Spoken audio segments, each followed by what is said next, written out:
Good morning, everyone. Just wanted to let everyone know that unfortunately Mayor McMillan can't join us today. She is under the weather, so we wish her a very speedy recovery, especially as we enter into the holiday season.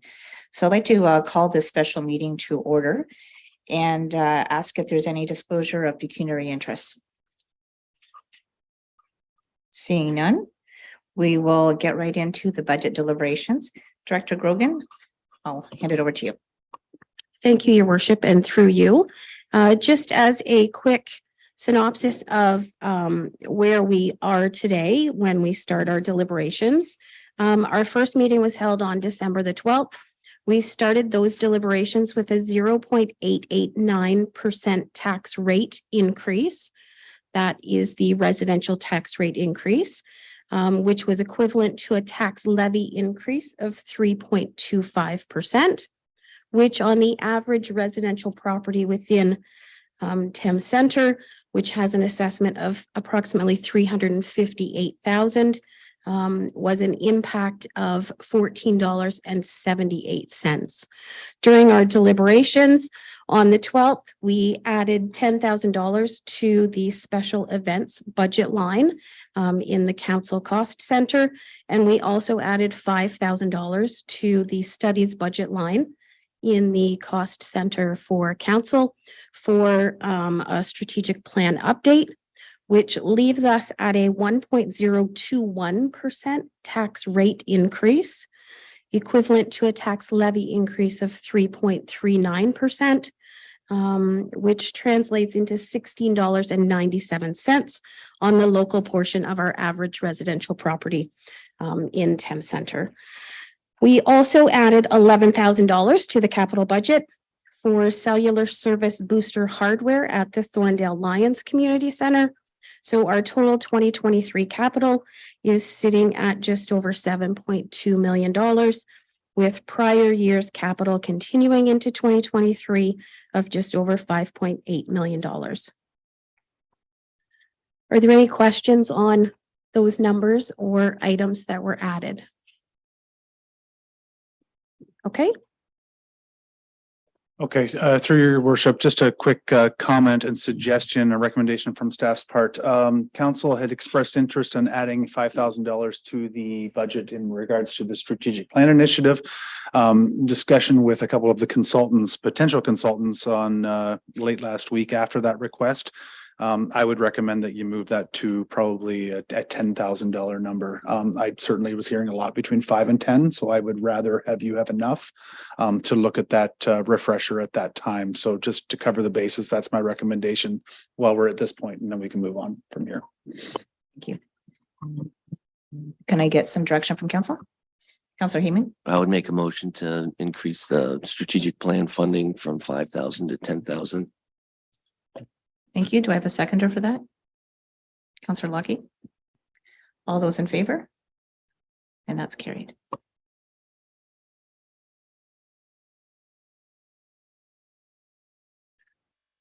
Thank you. So we are now sitting at a 1.065% tax rate increase, a tax levy increase of 3.43%. The impact has increased to $17.70. So in addition, we have had some Bill 23 updates since we last spoke on December the 12th. On the 12th, we spoke to the fact that Bill 23 has essentially pulled studies out of the DC eligibility. So it's no longer a specific class of service. We have received clarification that we can continue to collect for studies and fund studies out of our current DC as long as that current bylaw is in place. So it's once we move through to the next DC background study that studies will be pulled out of an eligible class of service. So at this point in time, there's no further adjustments to our 2023 operating budget. As we've discussed, and those studies that have been included can remain funded with a portion through development charges. In addition, we also received clarification on the requirement under Bill 23 to spend or allocate 60% of the funds that are sitting in certain DC classes of service at the end of the year. So those classes of service include water, wastewater, roads, as well as the balance that's in our parkland in lieu reserve fund. So we've received clarification that when it comes to allocating, there aren't any rules specifically surrounding what allocating means. So what I would be proposing is that staff bring back a report to the next regular meeting of council on January the 16th with recommendations of allocations to be added. We can include that as a schedule to our 2023 budget. Allocations may span 2023 or future years.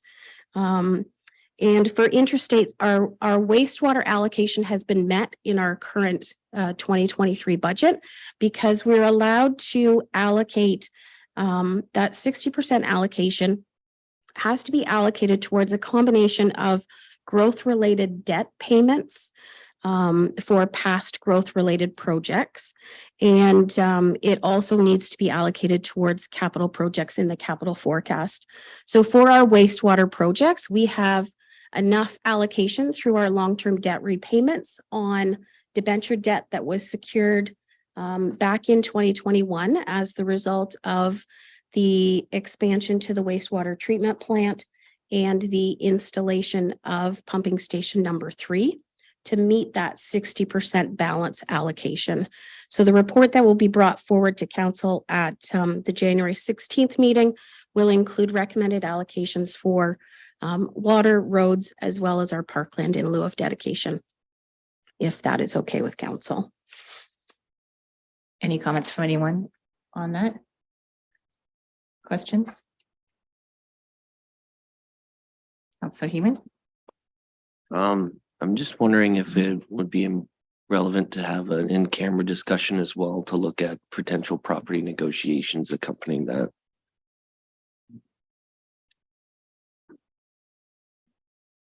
Yes, we can do that. But if you'd like to make that a notice or put that under new business later today, I think that would be a better option and then bring it back further from that point. Yes.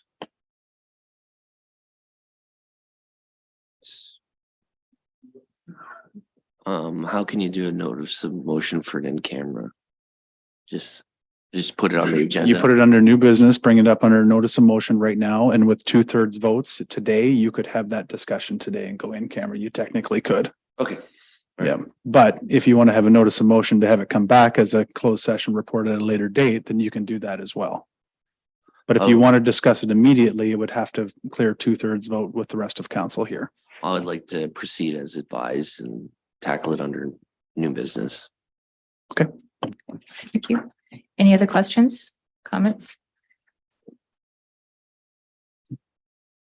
Yeah, Councilor Heeman, you're still proposing that if we do a closed session, it would be in the first meeting in January? You know what, if we have the majority, we can do it at the end of the day or at the appropriate time in the agenda later on. So it would allow the staff to incorporate that into their plan. Any Okay. comments from the CEO? No, it's council's pleasure in this regard. Just when you get to that point, if you want to have have it come up formally, then you just need to go through that process to have it come up as discussion. That's all. I just had one question as it related to studies under the DC. So is the strat plan eligible for like that project and can it be funded by DCs?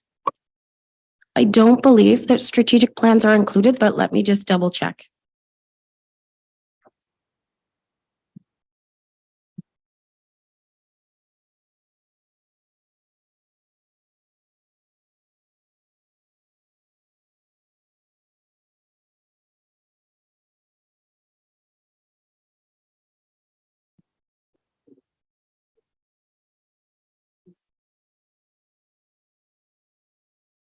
Just to confirm, I do not see the strategic plan included in the DC background study as an eligible study. Okay, thank you.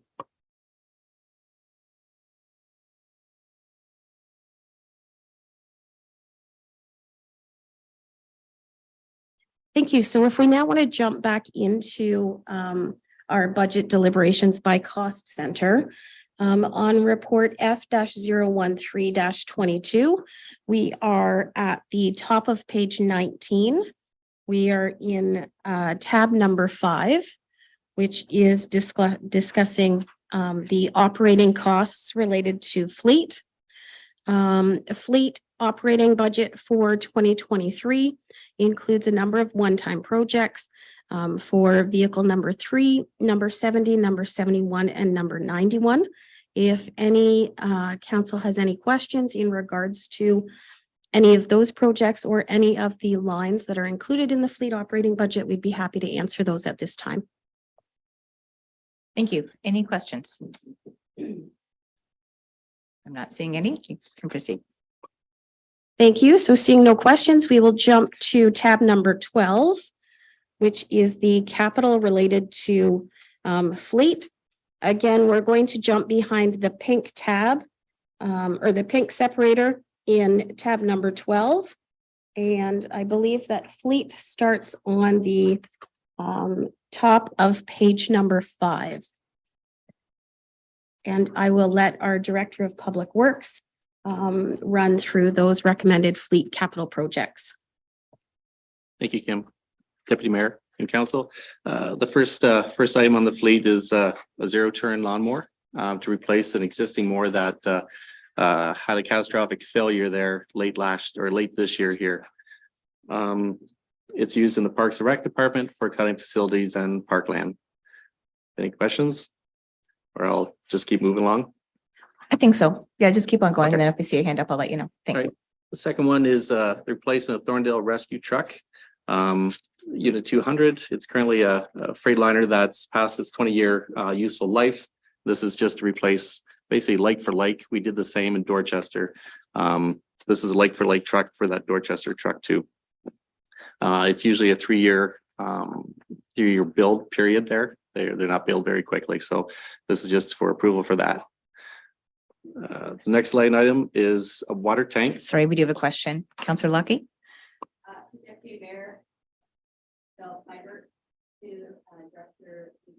So with respect to the fire truck, obviously a very large. Is it not working or is it being useful like these? Through your worship. Useful lives are a little different in fleet vehicles when it comes to fire department. Insurance policies, or sorry, insurance underwriters only allows a frontline truck to be 20 years old. This is a frontline truck and it's reached that life period.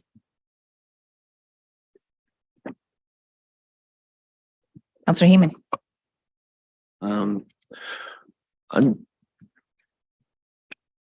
Through you, Deputy Mayor, to Director Craven.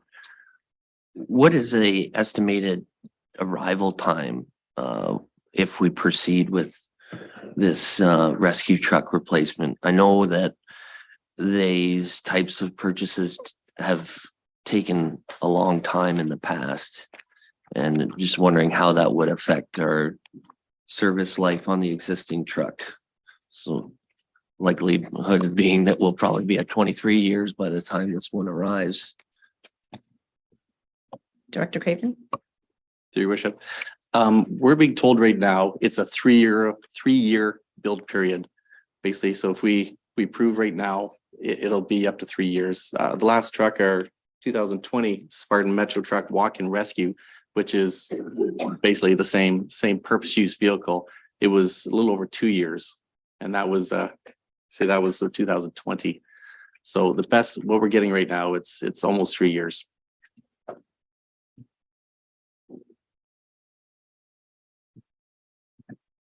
Any further questions? So because it's coming out of the reserve, it's really not going to impact the levy at this point in time, right? That is correct. ahead. Through you, Deputy Mayor, to Director Craven. Do we have any plans for the existing truck, or will it just be sold through the mechanism? Director Craven. Through your worship. Our policy is when we surplus trucks, we put them on, it's called gov deals, and it goes across Canada and the United States. And we've been seeing above average prices for surplus vehicles. That's where the last walk-in rescue went. That was in Dorchester there. Actually, I think it went to a firm in Quebec. So we're seeing really good surplus prices for these trucks.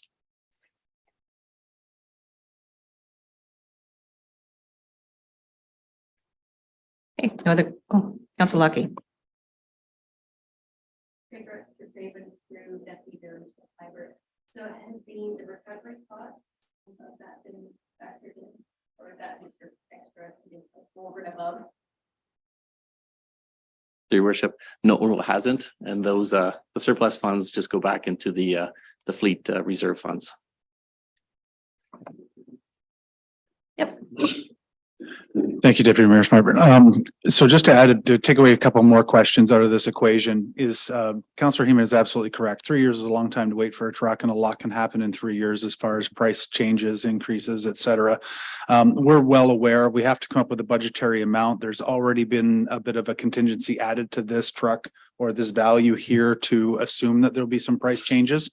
We're also prepared to maybe remove some extras that are what we would deem maybe not necessary as far as maybe seating goes, et cetera, to keep in line with the pricing that's here to sort of offset the timeline that this truck could be delivered and the increases that are anticipated.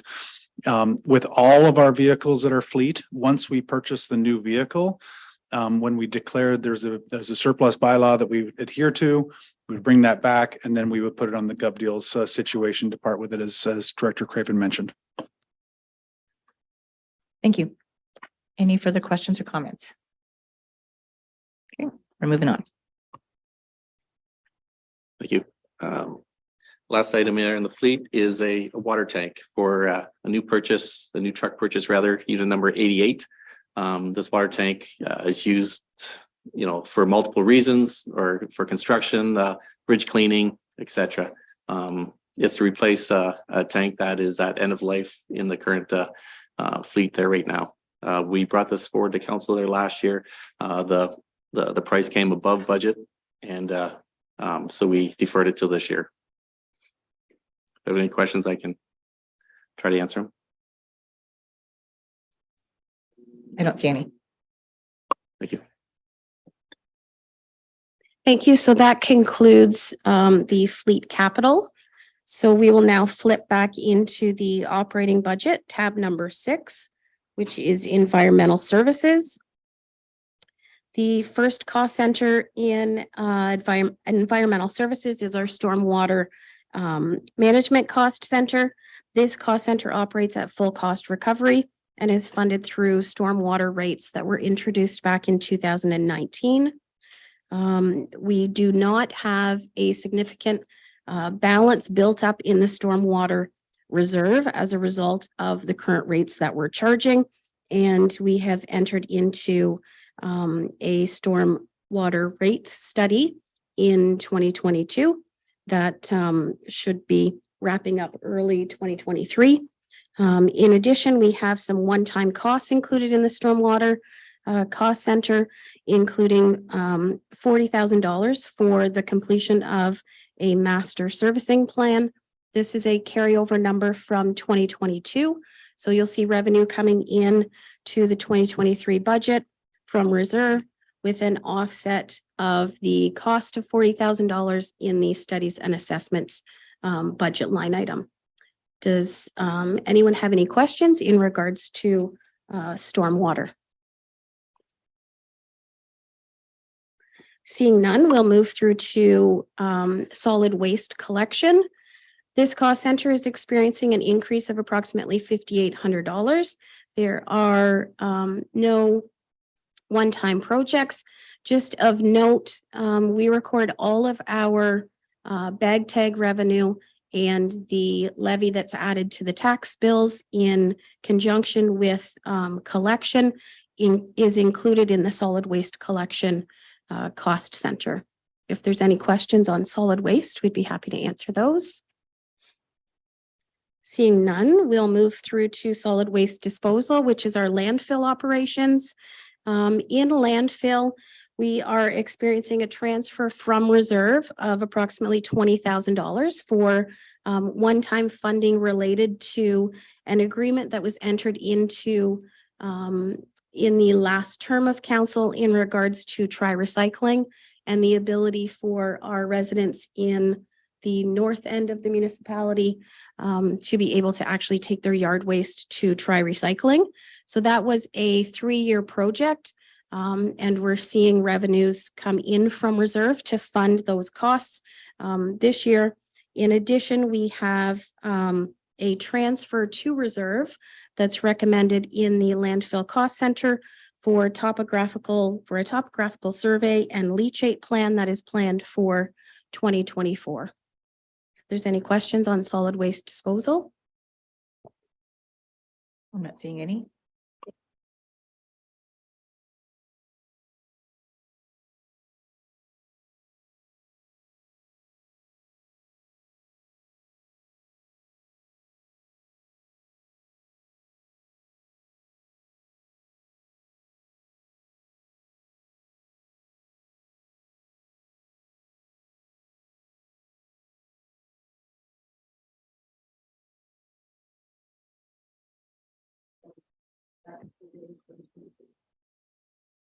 Right. Thank you, Kim.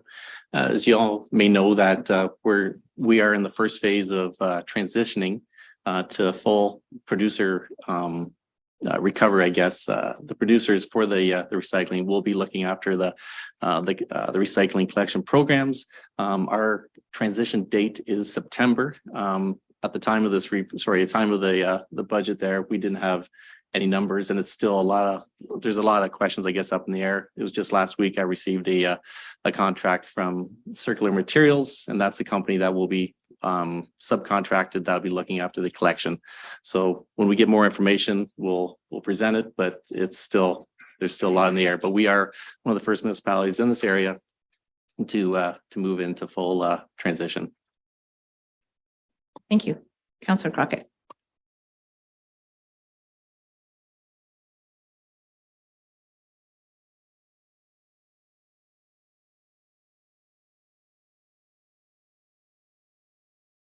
Oops. It says here, under reserve for future utilization, the purchase towards, anticipated purchase towards 300 composters.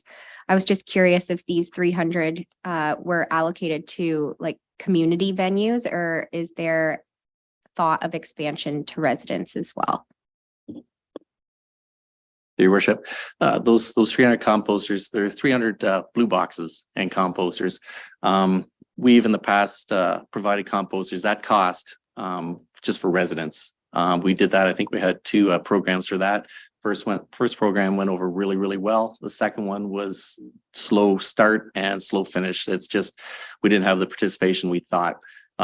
Most of these amounts are for blue boxes, residential blue boxes, with a few composters on top of that. It's not 300 composters. Thanks for the clarity on that. Just curious, is composting happening within the community, like at Thames Center venues? Currently, we do not have a program for composting. Like I say, as the report said, that's something that we will strongly look at once the dust settles, I guess, with the recycling transition. That's first and foremost on our agenda, I guess. Thank you. Any further questions? Thank you. So we'll move through to Environmental Services Administration. So this cost center actually nets to zero. It's split 70% to water and 30% to wastewater.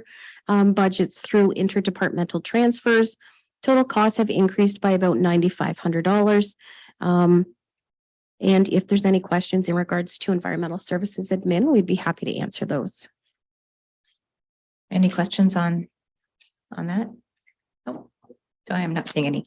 Great, thank you. So again, we're going to flip to the capital section. So tab number 12.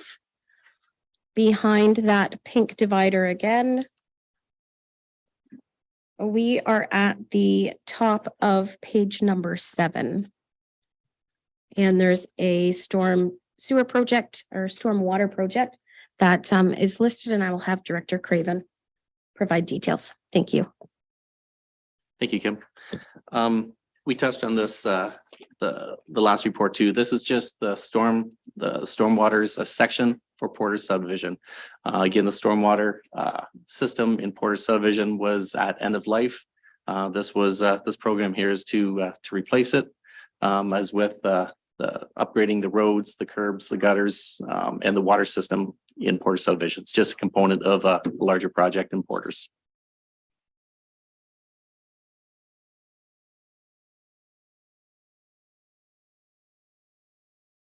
No questions on that? Okay, thank you. Just for clarification and for further information, staff are recommending that this stormwater project be funded through our OCIF funding. We did receive notification. So that's the Ontario Community Infrastructure Fund. The portion that we are allocated is based on a formula that's calculated for all municipalities in Ontario. We received notification on December the 8th that our 2023 allocation is $1,097,475. This will utilization of $1 million of this funding towards the Porter subdivision stormwater component will leave us with a balance of approximately $1 million in our OCIF reserve for use for future projects. Any questions on that? And just so that we're clear, what are the parameters in terms of what that funding can be used for? So I believe OCIF funding is calculated based on your asset management plan. So there are a number of programs that you can utilize OCIF funding for.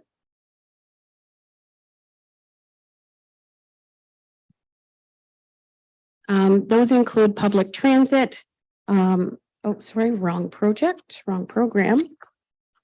I believe it's core infrastructure for roads, bridges, water, and wastewater, including sanitary and stormwater facilities. So typically, we have utilized those funds towards water and wastewater replacement projects, which results in all users that are on the water and wastewater system receiving benefit of those grant funds. Because we're in a situation where our stormwater fees are recently established, so they were only established back in 2019, and we had a considerable number of storm projects in 2020, 2021, 2022, and now moving into 2023.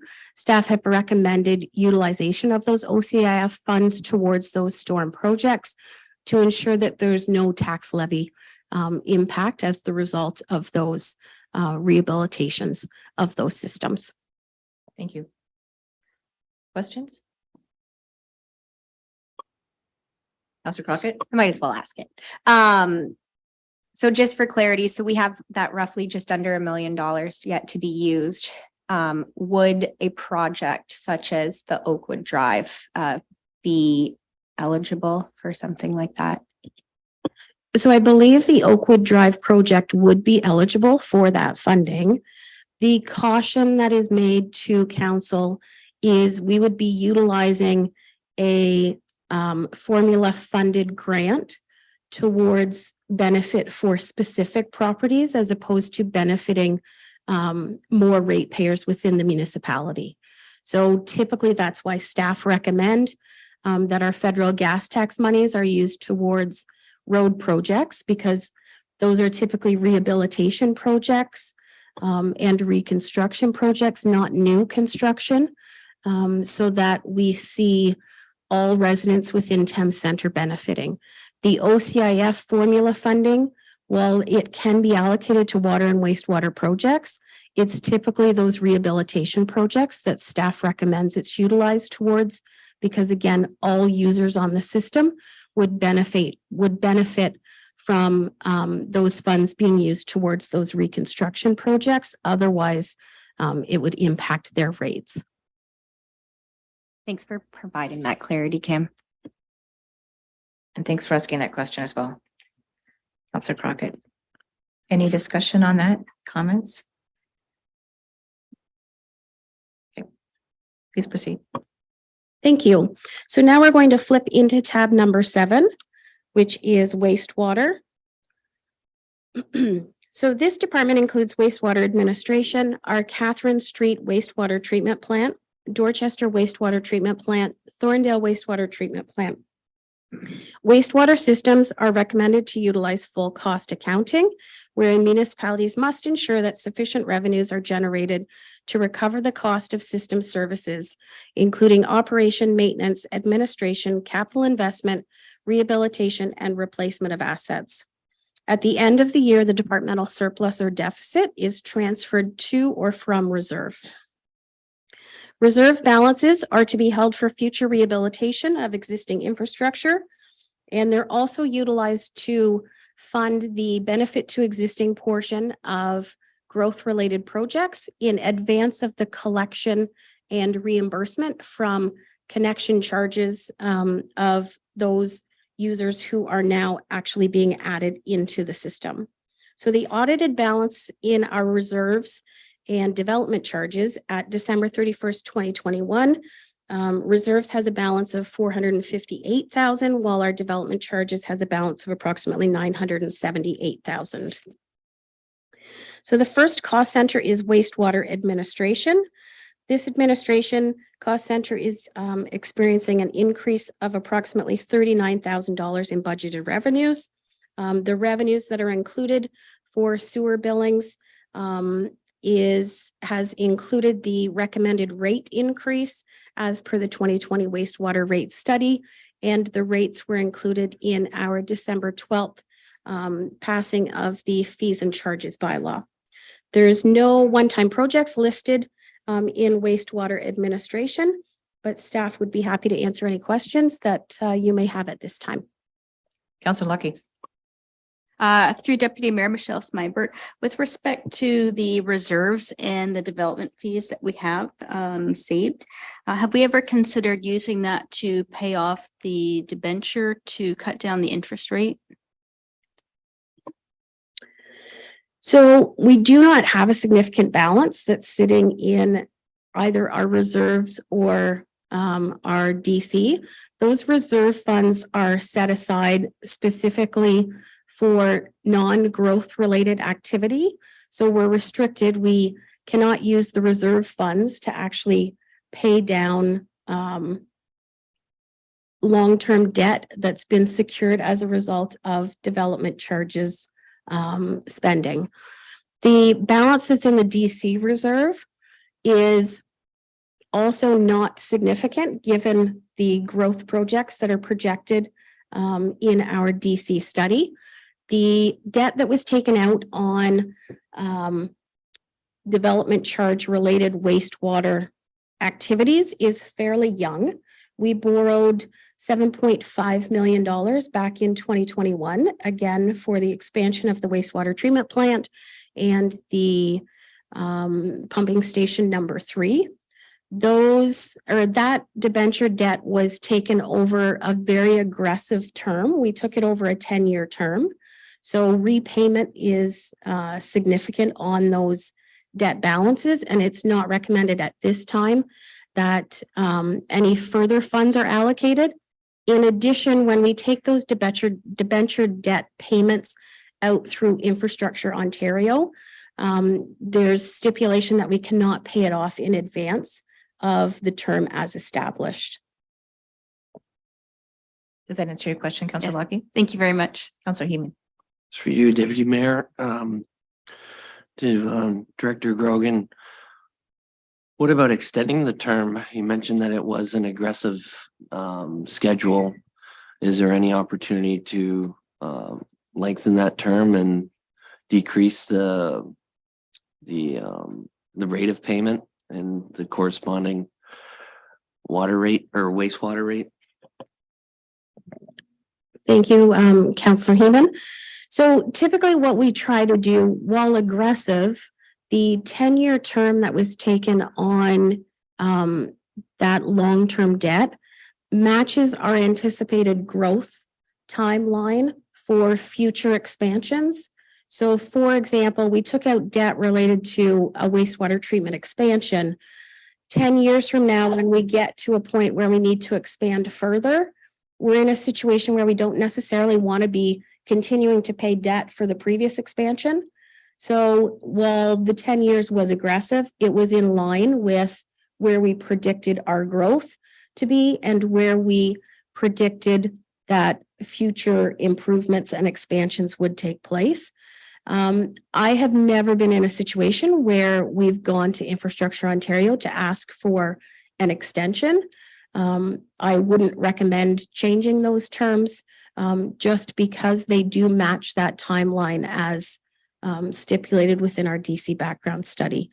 If we found ourselves in a situation where we were unable to meet those obligations, so keep in mind the 7.5 million, I believe 6.95 million of that was growth related. So rates are not paying for those debt repayments. Those debt repayments are coming from the collection of DC charges related to wastewater activities. So by extending that term, there'd be no implication that would actually come through to our wastewater rates, seeing as with that debt that was secured, it's before Bill 23 when we were in a situation where growth did pay for growth. Any follow-up? You're good? Okay, thank you. Okay, please proceed. Thank you very much. So now if we look at the Dorchester Wastewater Treatment Plant Cost Center, we do have two one-time projects listed within that cost center. The first is recommending $9,500 for a new computer modem, and also one-time cost of $30,000, which follows the Ontario Clean Water Agency 10-year repair and maintenance schedule, acting as our operators of our wastewater treatment plants. If there's any questions, we'd be happy to answer those. Any questions? Thank you. So moving through Dorchester sludge removal and pumping, there's minor decreases in net costs for that cost center. So I will also move through to Catherine Street Wastewater Treatment Plant. Again, that cost center is seeing a decrease of approximately $4,600 in budgeted net costs, and there are no one-time projects suggested for that treatment system. Are there any questions on either of those cost centers? I don't see any hands. Thank you. Seeing none, we'll move through to the Thorndale Wastewater Treatment Plant. This cost center is including, we've got 3 one-time costs for 2023 that are recommended. There's $9,000 for an air conditioning unit replacement. We also see an additional $9,500 again for replacement of the computer modem, which is the same age as the modem at the Dorchester Wastewater Treatment Plant, and costs of $25,000, which is recommended in that 10-year repair and maintenance schedule as provided by Aqua. Any questions in regards to those costs at that cost center? Okay, we'll move through Thorndale sludge removal and pumping. We see no changes. And then we also have wastewater collection where we're seeing a decrease of approximately $3,100 in costs. If there's no questions there, we'll move back into the capital section. So we're in tab number 12. Flipping past the pink divider. And we are on the top of page number 8, and there's 2 wastewater projects that Director Craven can speak to. Thank you. The first one is a sanitary sewer pipe replacement, approximately 12 meters, that was identified in a condition assessment that we do in the wastewater systems, both Dorchester and Thorndale. It was flagged as just being too low. It was a sump area and problematic for flows.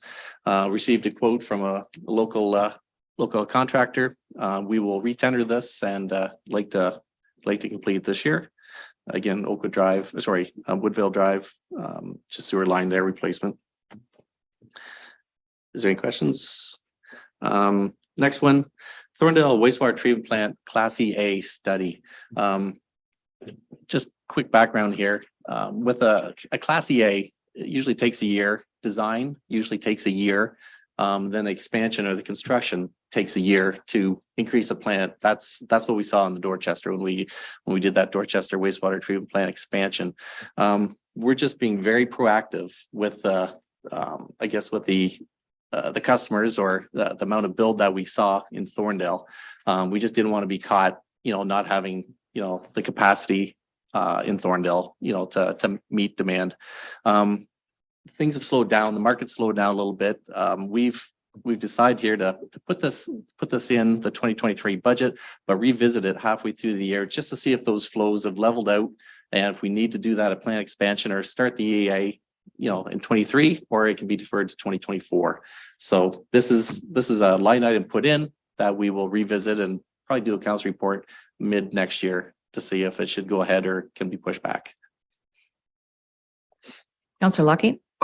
So for clarity then, through Deputy Mayor Michelle Meyer through to Jerry Craven. So if so mid-year you said you're going to revisit, will you go back to council to get approval for this project before you go through? Or if we approve this now, are we giving you the go ahead if you think it's necessary? I'll jump in here. Yeah, thank you, Your Worship. We go to budget once, so we're asking for the funds to be allocated now. What Jared is saying is we may not use them. Just to be prepared for that. Right now, the system up there is at a 53% capacity. Correct me if I'm wrong, Jared. Okay, and so normally we do not do this study until it hits about 80% capacity. What we're doing is we're trying to stay ahead of the curve to say, if development happens or if council approves some development, then we're ready to go. When we saw the influx of building like we did in the past 8 months, we certainly saw capacity start to get eaten up a lot faster. So we really, really want to be proactive in that regard. Excuse me. But what Director Craven is getting at is if we still see the industry right now, to give you an idea, and I'll use layman's terms on this. We were issuing 5 permits a week not long ago. We haven't issued 5 permits in 3 months lately. So there would be no point in going to study at this point and exhausting those funds in 2023 if the development hasn't picked up. So we would want it there earmarked and then push it back a year and then and so on and so forth going from there. Okay. Councillor Heeman. Through you, Deputy Mayor, to Director Grogan, if we do not proceed, these will go into reserves. Is that correct? No, so typically if a capital project does not proceed, there's no need for us to actually utilize the reserve towards the project. So I only actually pull funds out of reserve or development charges once the project has actually been completed. So there wouldn't be an effect on the tax rate. That's correct. Yeah. And through you, Deputy Mayor, to Director Craven, it's my understanding that we have had some inspection concerns with one of the legacy pumps. Would this help to address that in future?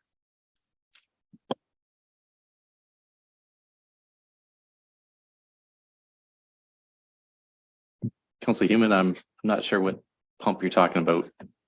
Be more specific. In Thorndale, you're speaking?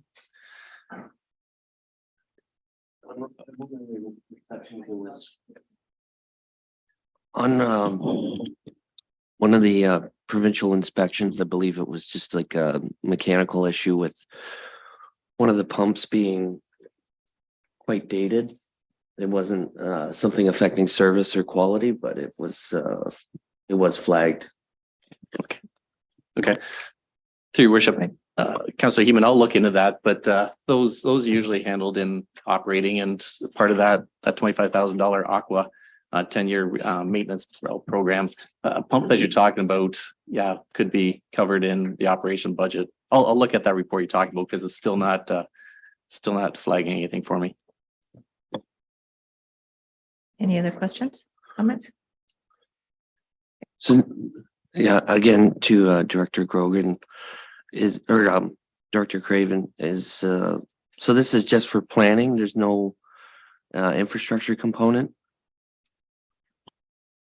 That's correct.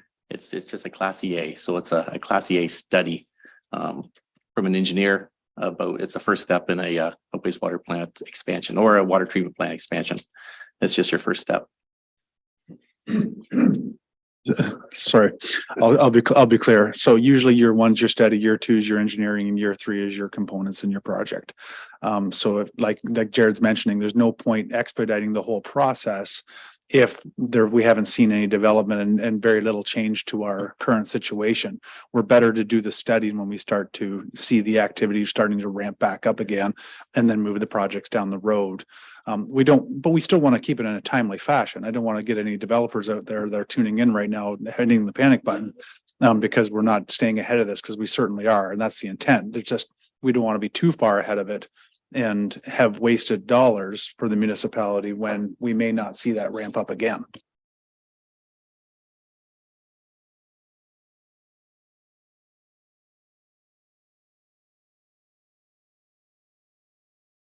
Thank you. So we're going to flip back to tab number 8, which is our water cost center.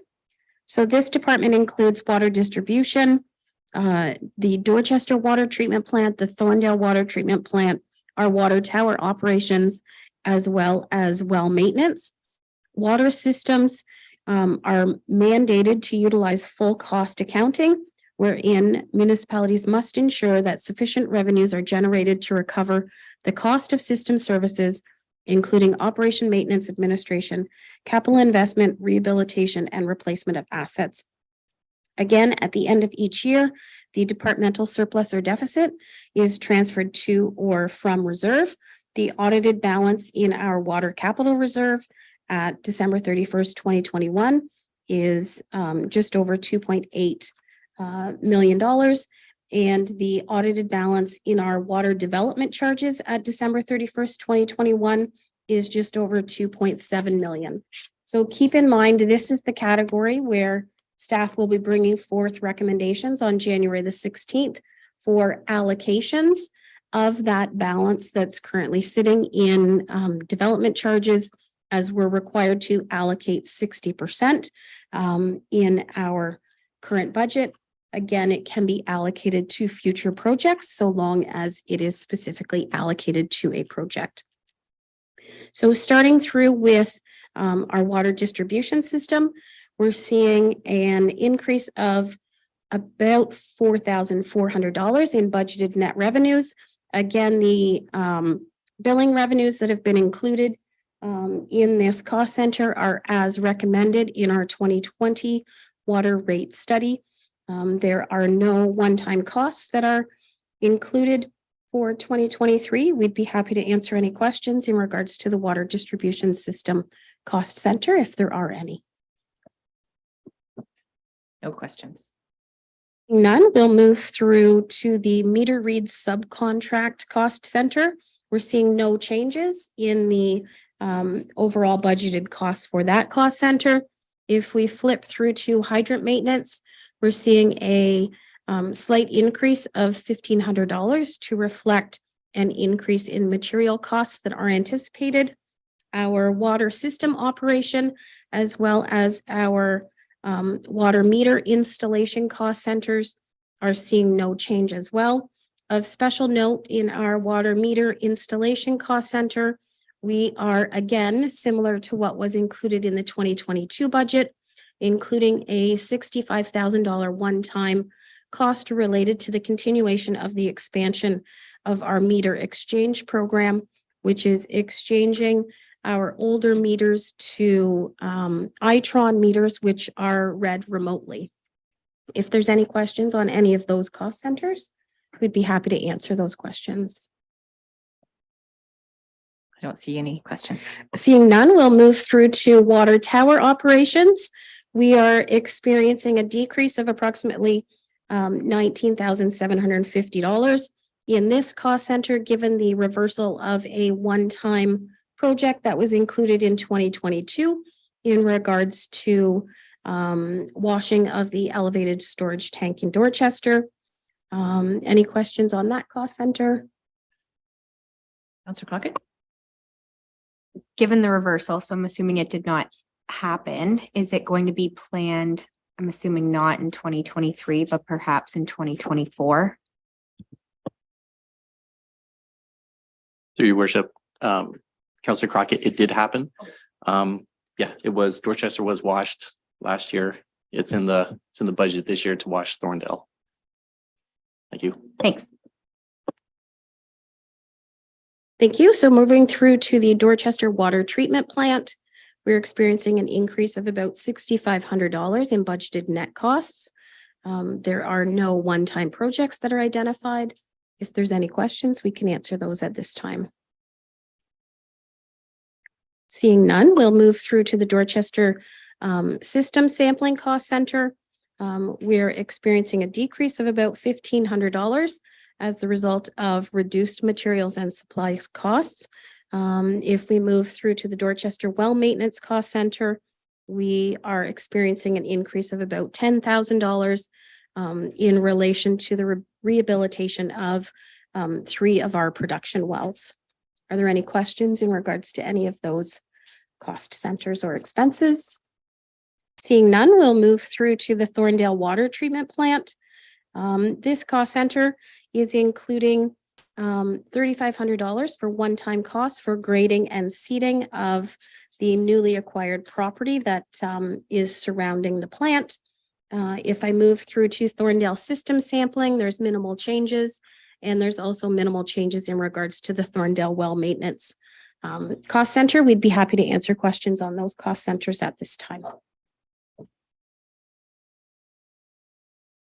No questions. Seeing none, we'll then flip back into the capital section to discuss the capital water projects that are included in the budget.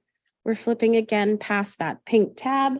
We are now on the top of page number 9. There are 7 water projects that I will refer to Director Craven.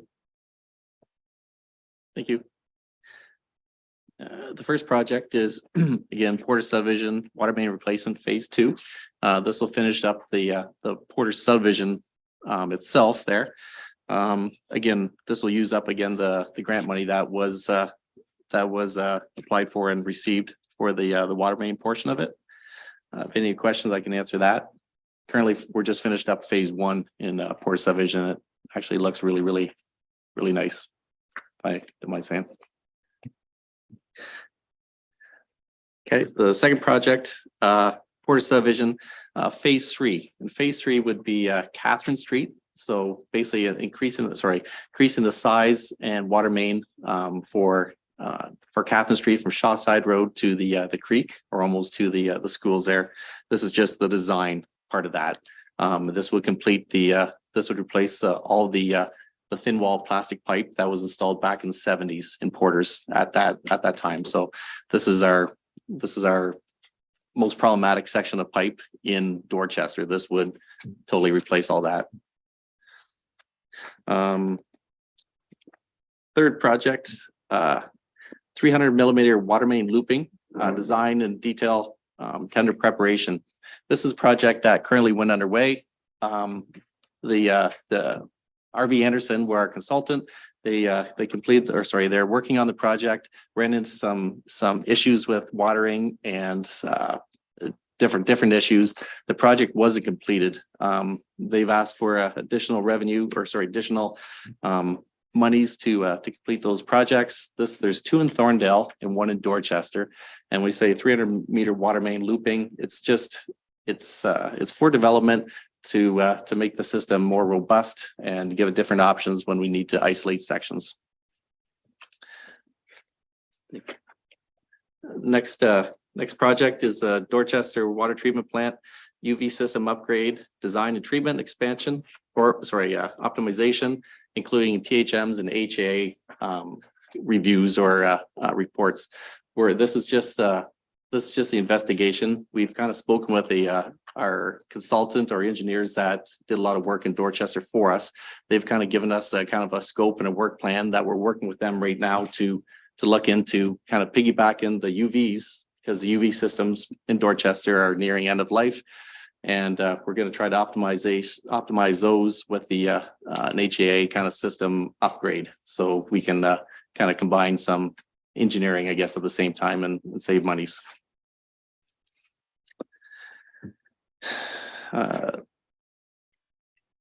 Councillor Lucky.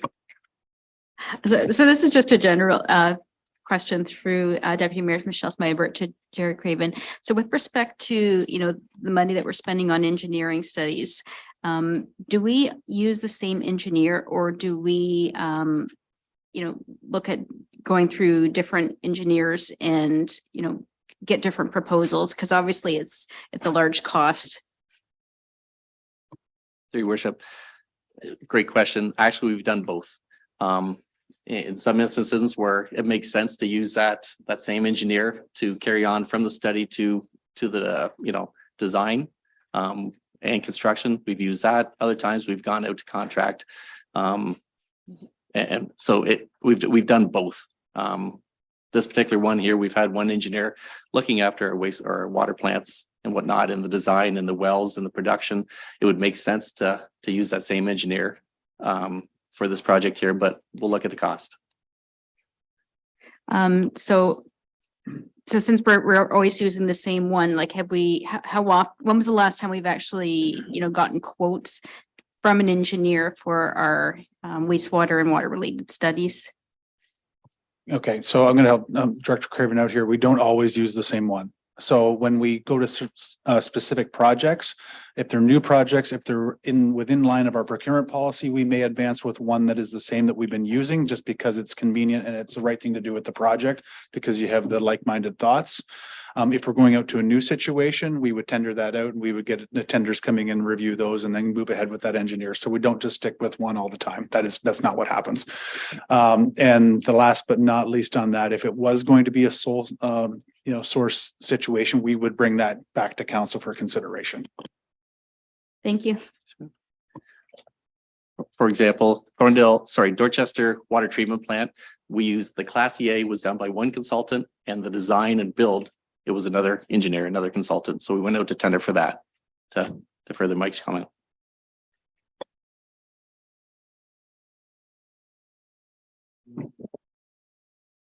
Great.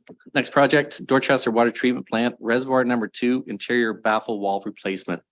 Inside the above ground reservoirs, there's baffling walls that help us with our disinfectant, or our CT values, they call it. Those walls are at end of life, rusting, corroding. This is just a wall replacement. Back in the day when they were installed back in 2003, they were made of steel. Again, there's different products now. Now they're kind of a rubber membrane that will have the lifespan on them are 100 times long. I won't say that, are quite a bit longer. And anyway, so we're replacing those baffle walls in there. It's just, we've just got a quote from the supplier, and that's what that dollar amount is. Next project, Thorndale elevated storage tank, interior and exterior tank cleaning and inspection. This is what we spoke of there. It's the Thorndale water tower is just a little bit taller in Dorchester. It's going to cost a little bit more money. It was recommended during an inspection review that we drain the tank and clean, inspect. It's just AWWA recommend usually a 10-year turnaround time for stuff like this. So this is just, it's time. The tower was installed in 2011. Councillor Crockett. No worries. I just have a question. Where does the water go when you empty out the water tower? If you know, it's okay. Your worship, we will, the plant's been designed to operate without the tower. We would just have limited fire protection. And those, the fire department would be notified at that time, but we just operate the tower until it gets down to a certain level, and then we basically switch the tower off. We have a drain port in the tower that we can open up and just flush that water into the local storm sewer. But there's ways. Interesting. Sorry, I was just curious. We'll give you a call. The next line item is Dorchester Water Plant High Lift Pump number 1 rebuild. These are there's two pumps out of the Dorchester plant that are 150 horse that send the water from the plant to the provide pressure and send it to the Dorchester water system. Just the internals of these pumps there only last so long. We usually keep parts for catastrophic failure, so we have those parts. Sometimes it takes 3, 4, 5 months to return. So this is just purchasing those parts to replace that. We're just noticing the flows are lower, getting slowly decreasing on that pump there, and indicating that it's time to replace the internals. Okay.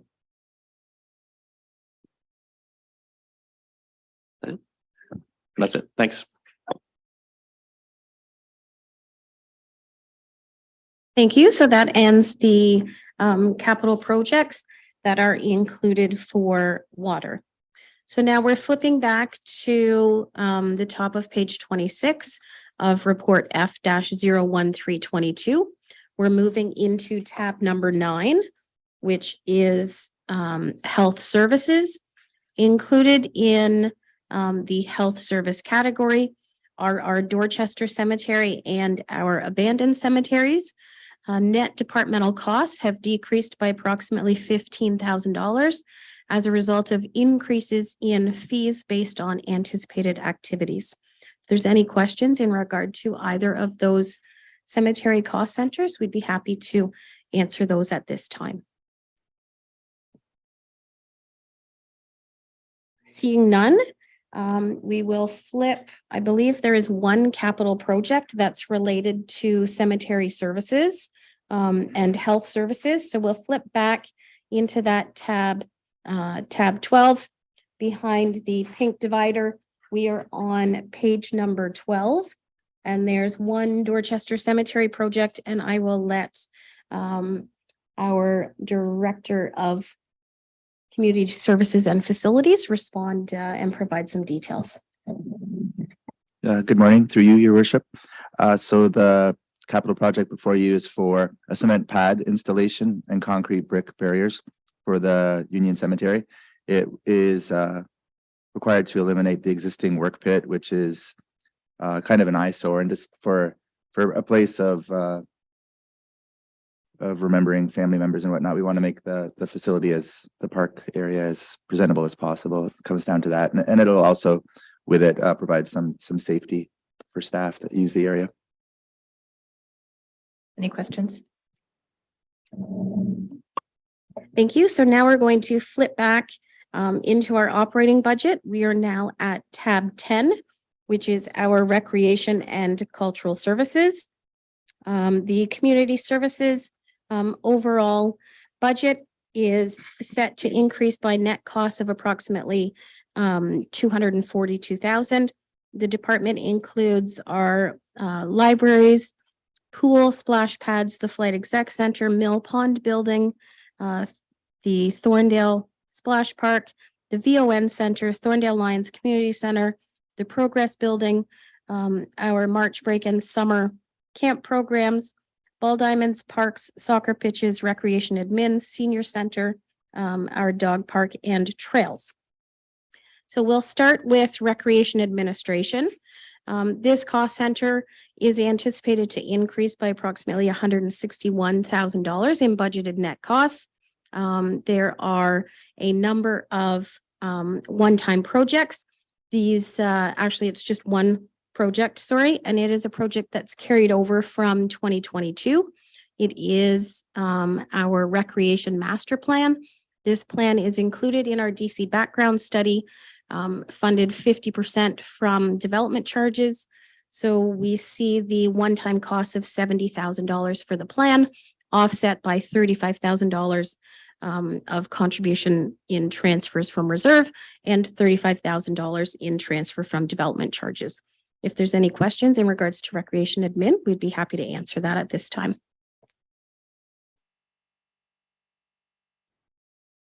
Seeing none, we'll move through to work for economic development.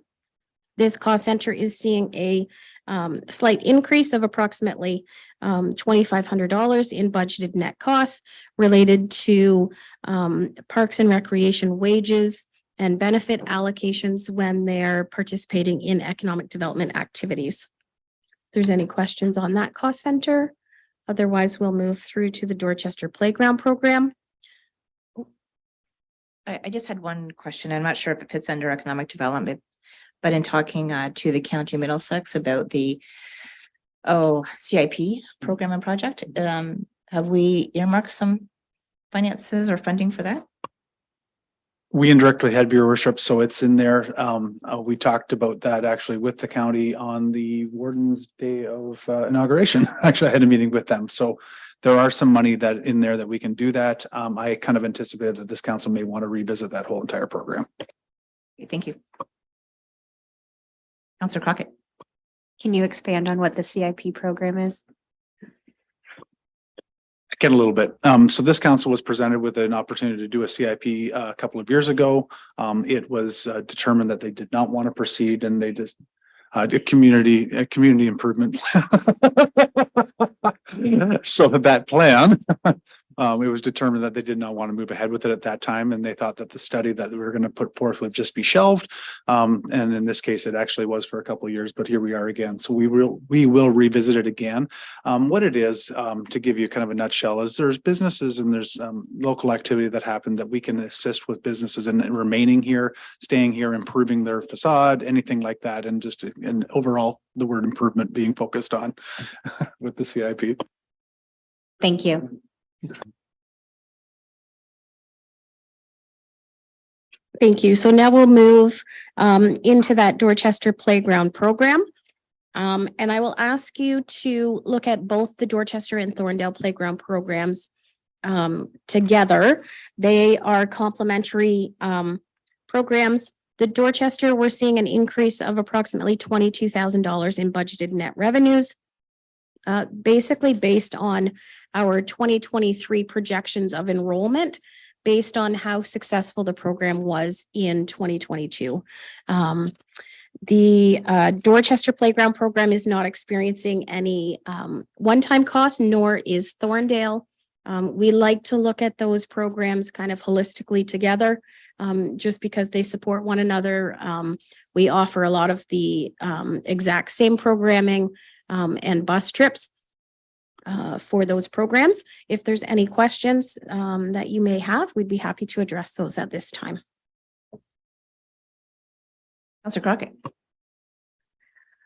Through you, Deputy Mayor, to Mr. McDonald, what are you able to tell us what the projected enrollment is? And a second to that, does Playground still eat lunch in the designated auditorium, and do they fit in said auditorium still? Is lunch still eaten in the auditorium space? And if so, is there still enough room in the auditorium for the current enrollment number? Okay, thank you, Councillor. To answer your question, for the numbers that we projected for 2023.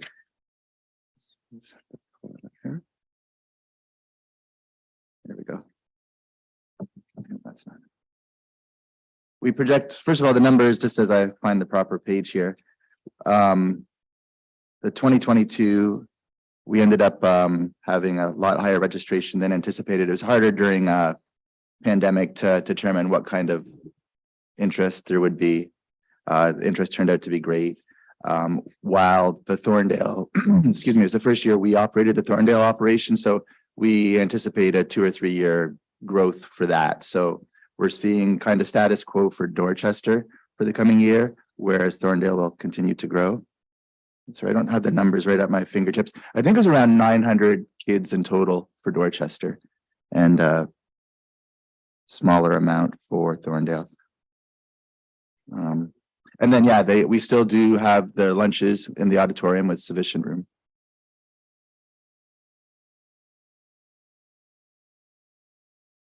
And I can maybe email council later or advise you at a later date the exact numbers if you wish for registration. Thank you. Thank you. Moving through to Thames Center Parks. Our parks are experiencing an increase of approximately $37,000 in budgeted net costs. There are a number of one-time projects.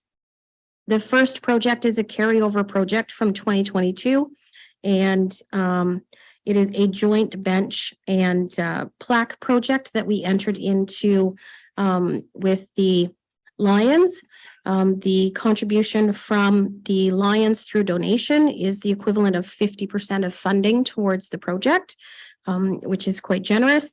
So we're seeing $8,000 through donation revenues. We're seeing another $8,000 through transfer from reserves because it's a 2022 project that we're wrapping up. And we see an offset in the equipment not capital budget line of $16,000 for that joint bench and plaque project. In addition, we have one-time costs of $7,500 for accessible picnic tables and $7,500 for garbage cans. If there's any questions on the Thames Center Parks Cost Center, we'd be happy to answer those. Councillor Lucky. Through Deputy Mayor, through Director Kim Grogan, with respect to the with the bench program, is there any revenue by selling dedications? So we do have a memorial bench program. It is separate from this specific project. I'm not sure if Director McDonald has any other details on the Lions project specifically. Thank you. Yeah. So the suggestion from the Thorndale Lions was to partner for this program, and it's more geared towards providing seating areas beside historic plaques. They want to be able to have, like with population growth in Thorndale, especially with people moving in and maybe not knowing a lot about the history of the town, their vision is, and our support of it is, to provide seating, and beside each seat, they're working on verbiage and wording for historic plaques that will be beside each bench. So this one isn't really tied in with our memorial program that Director Grogan mentioned. It's a separate standalone.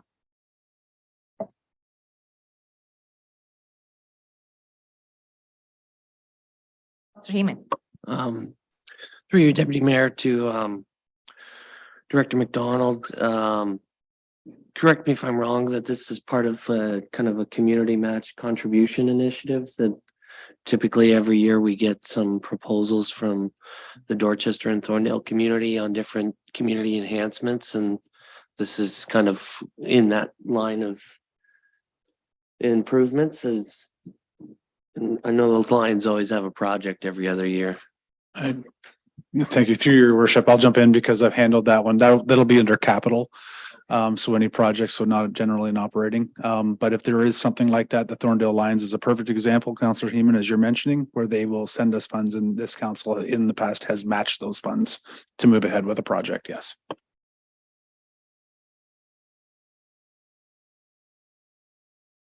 Thank you. So moving through to our dog park cost center, we've seen no change in the allocated budget for 2023. If there's any questions on dog park?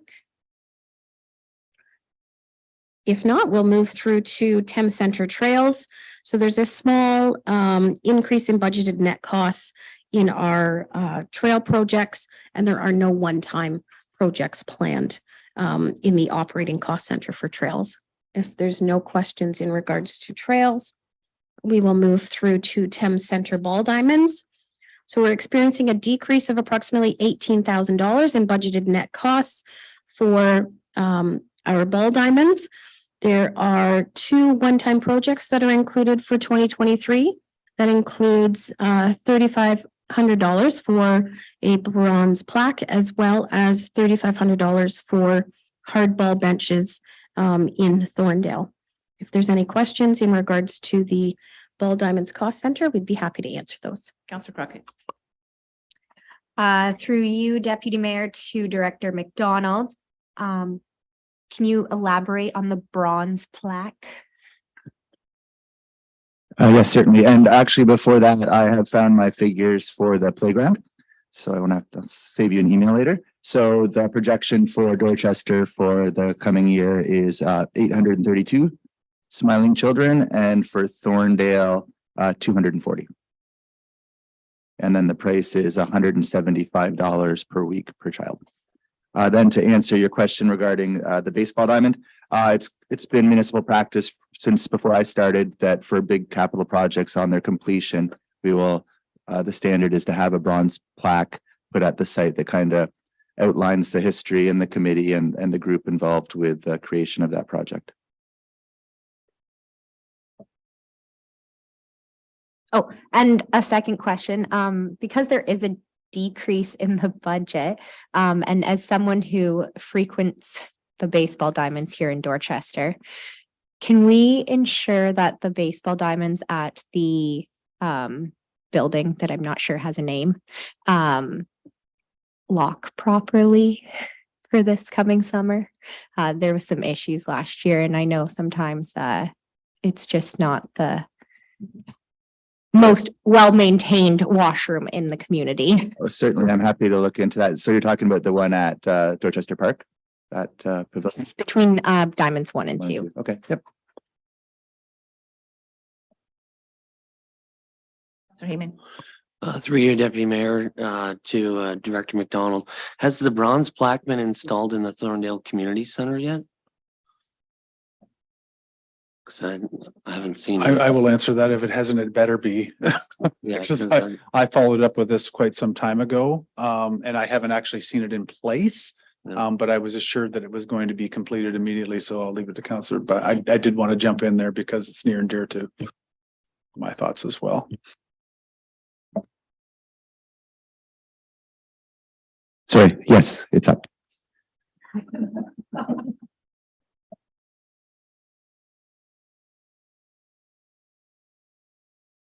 Thank you. So moving through to Thames Center Soccer, we're seeing an increase in our soccer cost center of approximately $18,700.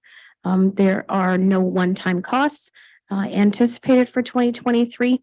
We'd be happy to answer any questions that you may have in regards to the soccer cost center.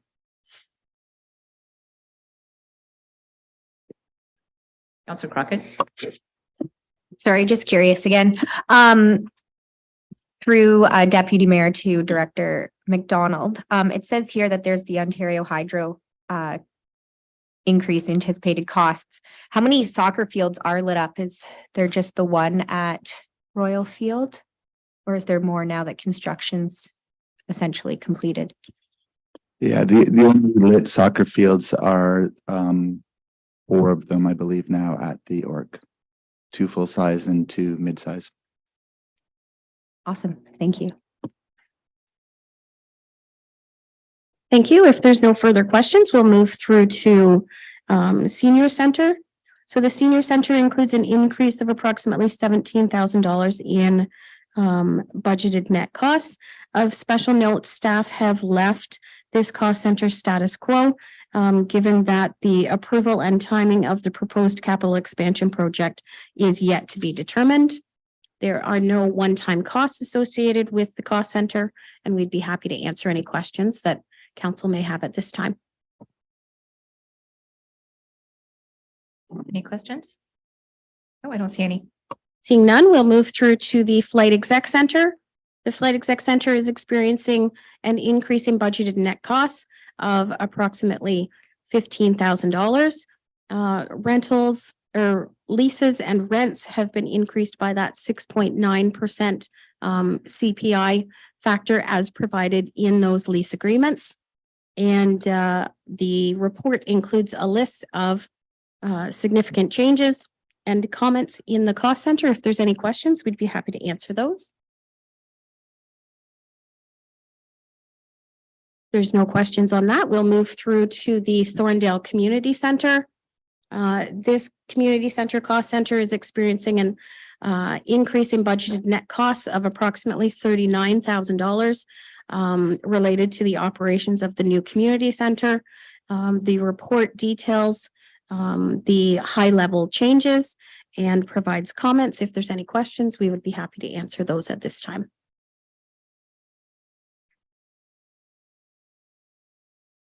Seeing none, we'll move through to the Thorndale Fieldhouse building. We're seeing a slight decrease in budgeted net costs. Nothing significant happening within that cost center, and we'd be happy to answer questions. If there's no questions, we'll move through to the VON center. That VON center, again, is remaining status quo for 2023, given that we are awaiting decision in regards to the expansion. Rental increase is recommended to increase based on CPI. And otherwise, there's minimal changes within that cost center. There's no questions on VON. We'll move through to the Thorndale Splash Park, where we're experiencing a decrease of approximately $3,400 in budgeted net costs. We'd be happy to answer any questions in regards to that cost center. Seeing none, we'll move through to the Dorchester Pool and Splash Park. This cost center is seeing an increase of approximately $14,000 in budgeted net costs. Included in one-time projects for 2023 is $3,000 for a new pump at the Dorchester Splash Park. If there's any questions, we'd be happy to answer those. Seeing none, we'll move through to the Mill Pond building. We're seeing a decrease of approximately $424 in budgeted net costs. If there's any questions in regards to that cost center, we'd be happy to address those. Otherwise, we'll move through to the Dorchester and Thorndale Library. So our Dorchester Library is experiencing an increase of approximately $7,443 in budgeted net revenues, while our Thorndale Library is experiencing a decrease of approximately $174 in budgeted net costs. If there's any questions or comments in regards to the libraries, we'd be happy to address those at this time. Seeing none, we will flip into the capital related to community services, facilities and recreation. So again, that is tab number 12. We'll be moving back behind that pink divider, and the first project is listed on page number 13.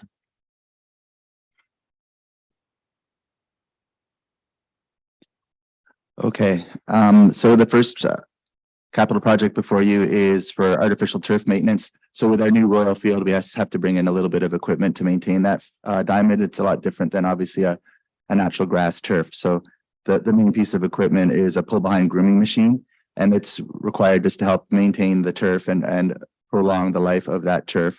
The main purpose of that piece of equipment is that it helps as the turf is used, it literally gets matted down. So this pull behind will help stand back up the turf fibers, and it also levels off the first level of infill material. So below the artificial turf is granular rubber. And so it needs to once in a while be worked up and spread back out, because with impaction and whatnot, it becomes a little bit uneven. So this process just helps maintain the longevity of the material. Next up is a capital project for engineer study regarding the Flight Exec gymnasium and parking lot drainage. And some information was shared with council earlier in a response to questions from council by email. And that included some details on this project. So the gymnasium at the Flight Exec Center has had 2 water events where water backed up onto the gym floor, causing costly repairs.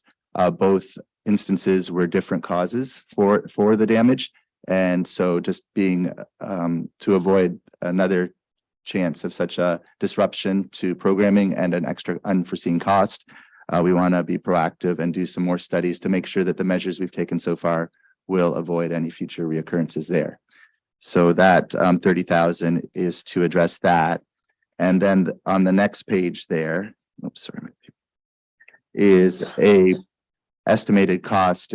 Just we wanted to budget something for repairs. So it's hard to know for sure what measures may be recommended following the engineer report. So we've budgeted some funds so that if there are any measures required, then we've got funds in place for that sort of capital work.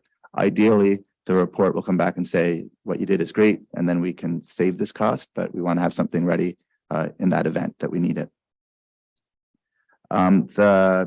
The third item there is for an EV charging station, electric vehicle charging station, with another capital project coming up shortly with regards to the office site work that we felt was the ideal time if we're already going to be making significant disruption outside and ripping up sidewalks and asphalt. That's a time where we can run electrical and start having EV charging stations for visitors and or for future fleet vehicles. So we have money set aside for that. The next project before you is for further repairs to our dehumidifier at the Flight Exec Center. This is a costly piece of equipment to replace at about $500,000. And to help prolong the current life, this piece of equipment needs some further work after diagnostics on it to replace the burner, motor, and blower. So that will help prolong the life of that piece of equipment. Next up is repairs to a roof over the flutter room at the Flight Exec Center. So that's where we keep our Olympias. And it's not a replacement, it's a repair to keep the cost down, but also to prolong that roof. We are experiencing leaks there presently. So we've assessed the cause for the leaks and just want to repair that.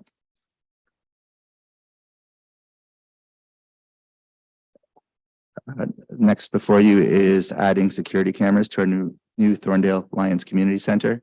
Sad to say, but they do come in handy and help avoid or deter any misbehaving and any damage or vandalism and whatnot. We do depend on them more than we wish we had to at the Flight Exec Center, and it's just something that helps protect our property. I believe there's a question. Councilor Heyman. Through you, your worship, to Director McDonald, would these security cameras also cover the exterior and potentially the Optimus concession booth? I know we have had vandalism in those public washrooms on a number of occasions, and it might be good to have security features as well. Yes, there is plans. I believe it's in the current year's budget for security at the field house. So that is in the works. Okay, next up is still on the topic of security, is just continuing to update and replace obsolete and cameras that start to not perform as well at the Flight Exec Center. It's just an ongoing cost. The next two items before you are annual capital funds we put towards just continually upkeeping and expanding and improving our playground facilities and our fencing throughout the municipality.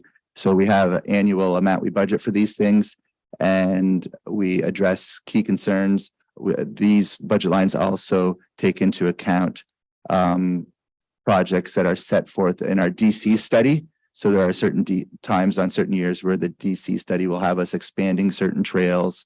And so those sorts of things can be, oh, sorry, we're not at the trails one yet, but the DC study also sometimes addresses where we want to add a accessible component at a playground, for instance, and that sort of thing. So these annual funds help cover those sorts of things for both the, so that covers off kind of the playground one and the fencing one. Next up is the Thorndale Dog Park. That was on the project list. Oh, sorry, there's. Councilor Crockett. Sorry, just reverting back to the parks here through Deputy Mayor to Director McDonald. I was under the understanding that the Crampton Park was sold as surplus land. Is there going to be a park remain in that same place, or are we just reducing that land plot? Okay, yeah, through you, your worship. So a portion of Crampton Park was sold, the part fronting onto Putnam Road. And so in behind is where the intention is to put a playground in. Okay, thanks. Yep, you're very welcome. Sorry, and just as further information, the proceeds that were received from that sale of Crampton Park are transferred into the Community Services Reserve. And it's those funds that are utilized out of reserve to fund the playground in 2023. Perfect. And just to finish that off, where is the entrance now to the park if the frontage has been sold? Yes, so we're part of we had budgeted this year. I guess, no, sorry, it was from, part of the proceeds of the sale of that property that we have put in a new access lane off the side road. Thank you. You're welcome. That's it was just put in freshly last week, I believe. Okay, so that takes us to the Thorndale Dog Park. That was initially in the works for this year. We've had some delays and challenges with a committee and getting the committee to meet in a timely manner or even to find available times for everyone at once. So the intention is to get that project completed in 2023. And that started off with a delegation of Thorndale youth coming before council last year requesting that, and they've already raised some funds for it as well. Next up is our annual trails budget. As I alluded to a bit earlier there, the DC study quite often addresses some trails for expansion and whatnot. So we cover that off and other regular trails maintenance and upgrades with that fund. The next item was also, oh, sorry, Kim. Sorry, before we move on, I just want to explain the share of funding on that trails. So we have a portion that's being proposed from development charges as identified in our DC background study. We have external revenues anticipated of approximately 30,000, which I believe relates to those crib wall repairs at Mill Pond that, if I'm not mistaken, it's Upper Thames, is applying, I believe, for some grant funding to pay for those repairs to that crib wall, as well as the balance of funding coming from reserve.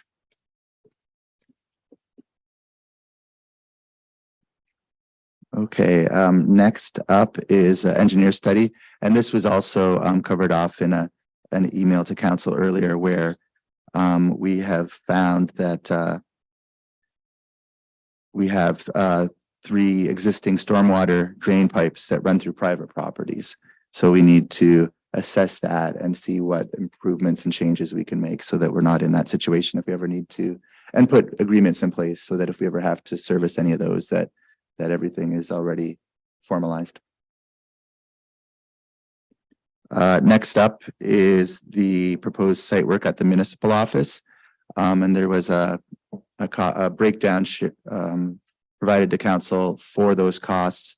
And depending on which way council proceeds with the capital project recommendations for the Flight Exec Center will impact whether we do the full extent of municipal site work here or if only a portion of that work is required. I'm happy to answer any questions on that, or sorry, Kim has something to add there. Sorry, I just want to add that this project is being proposed to be funded through our tax stabilization reserve. The reserve has a estimated balance at December 31st, 2022 of approximately $1.4 million. In accordance to our reserve policy, the recommendation is that reserve hold a balance of between 5 and 10% of our current year expenditures. So if the project moves forward as included in the budget with the limited site work required, if the municipal office were to relocate, that funding can be taken from that tax stabilization reserve and remain within our policy recommendations. If we're required to increase that cost to the cost anticipated by not relocating the municipal office, we will fall below the recommendation in that tax stabilization reserve in according to our policy. So in that instance, my recommendation would be moving forward if we're in a situation where we experience a surplus in our 2022 year. I would recommend that we put, first and foremost, put enough money into that tax stabilization reserve so that we can meet the reserve policy outlines and guidelines that are established. So I just wanted to share that information with council. Thank you. Councilor Lockie. Through Deputy Mayor, to Director McDonald, can you touch on with this respect to this project on the need for this project and what will happen if we don't proceed with this project? Certainly, I think Director Craven may want to talk, may be best to speak to some of it as well with regards to even if the municipality does not continue to operate out of this location, it's still recommended by Public Works and Drainage that some of the servicing to this building be completed. Okay, through your worship, I'll jump in because this covers over a lot of things. And I don't think that was Councillor Lockey's question. Councillor Lockey's question, I think, is pertaining if we stay here, what really needs to be done in order to do that. So there's a couple things. The parking lot is in need of repair. So that's how this all started. There's going to be needed changes to the parking lot as in a resurfacing aspect. I'm looking down the table at all the directors, and this affects every single one of them because from a planning perspective, with the River Heights addition over there was a piece of land out here at the gate that was provided to the school by the previous council. It therefore will affect our traffic flow that comes through here with a realignment of curbing and asphalt that happens that's required on the parking lot. There's also going to be a fence that's going to be installed that runs between River Heights and here, so we have to accommodate for that as well. I don't think we're installing that fence. I think actually it's their plans that show that fence going into play. So there won't be any traffic be able to come into this lot and go over to that lot. So that's from the planning perspective. From the facilities perspective, as mentioned, there was a top coat of asphalt that needed to go on here and the curbing and layout of parking for the staff that remain in this building.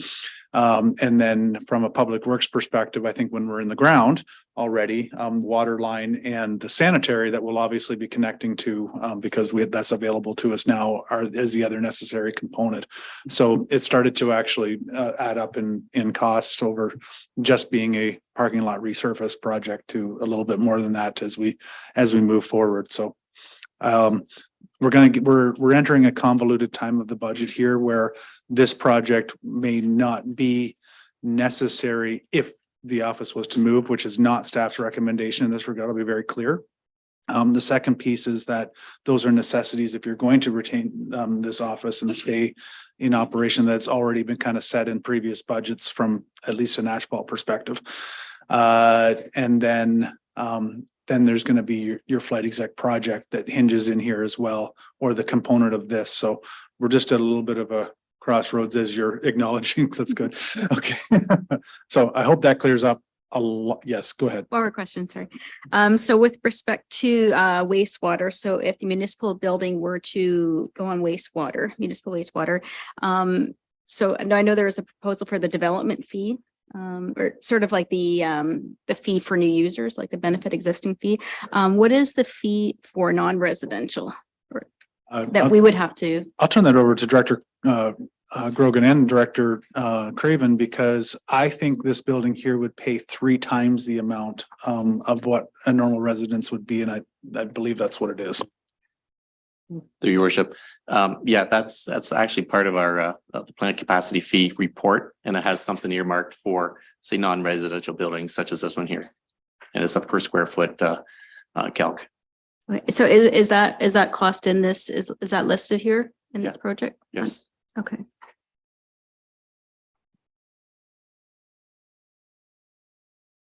Oh. Thank you.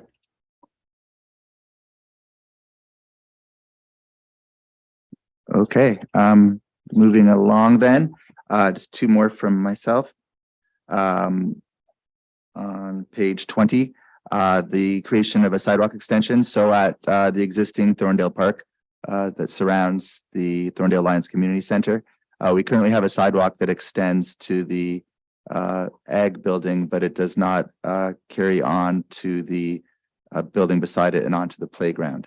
And there's been past council had received complaints, requests, concerns about extending it all the way to the new playground we just put in there last year to make it fully accessible for whether it's wheelchair scooters and more often buggies with kids to be able to safely and easily access the playground. So that is what that project is. And then finally, at our Catherine Street conservation area, we have a bridge that's been identified for replacement. It's a concrete bridge and the edges are starting to crumble. And so that poses concerns that we want to address and replace.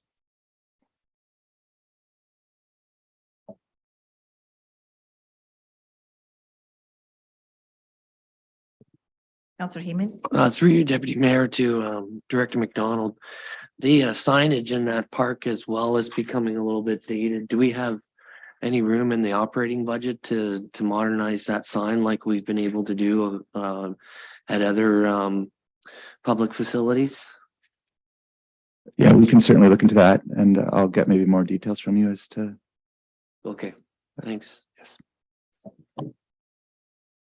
Sorry, just to clarify, do we think there's room in the operating budget for those costs?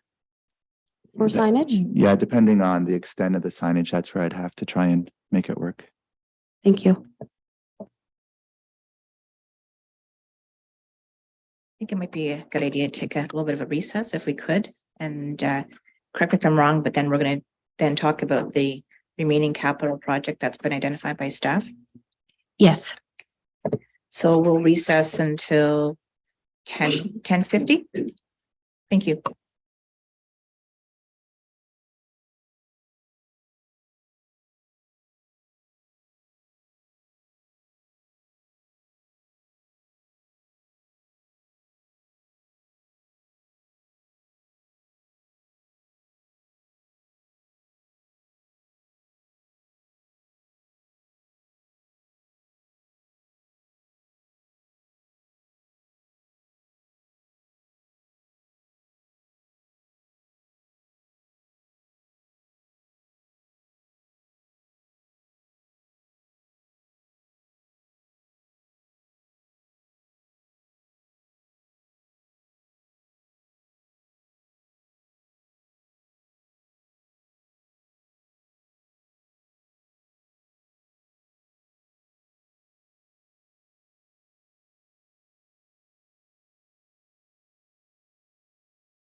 Okay, welcome back.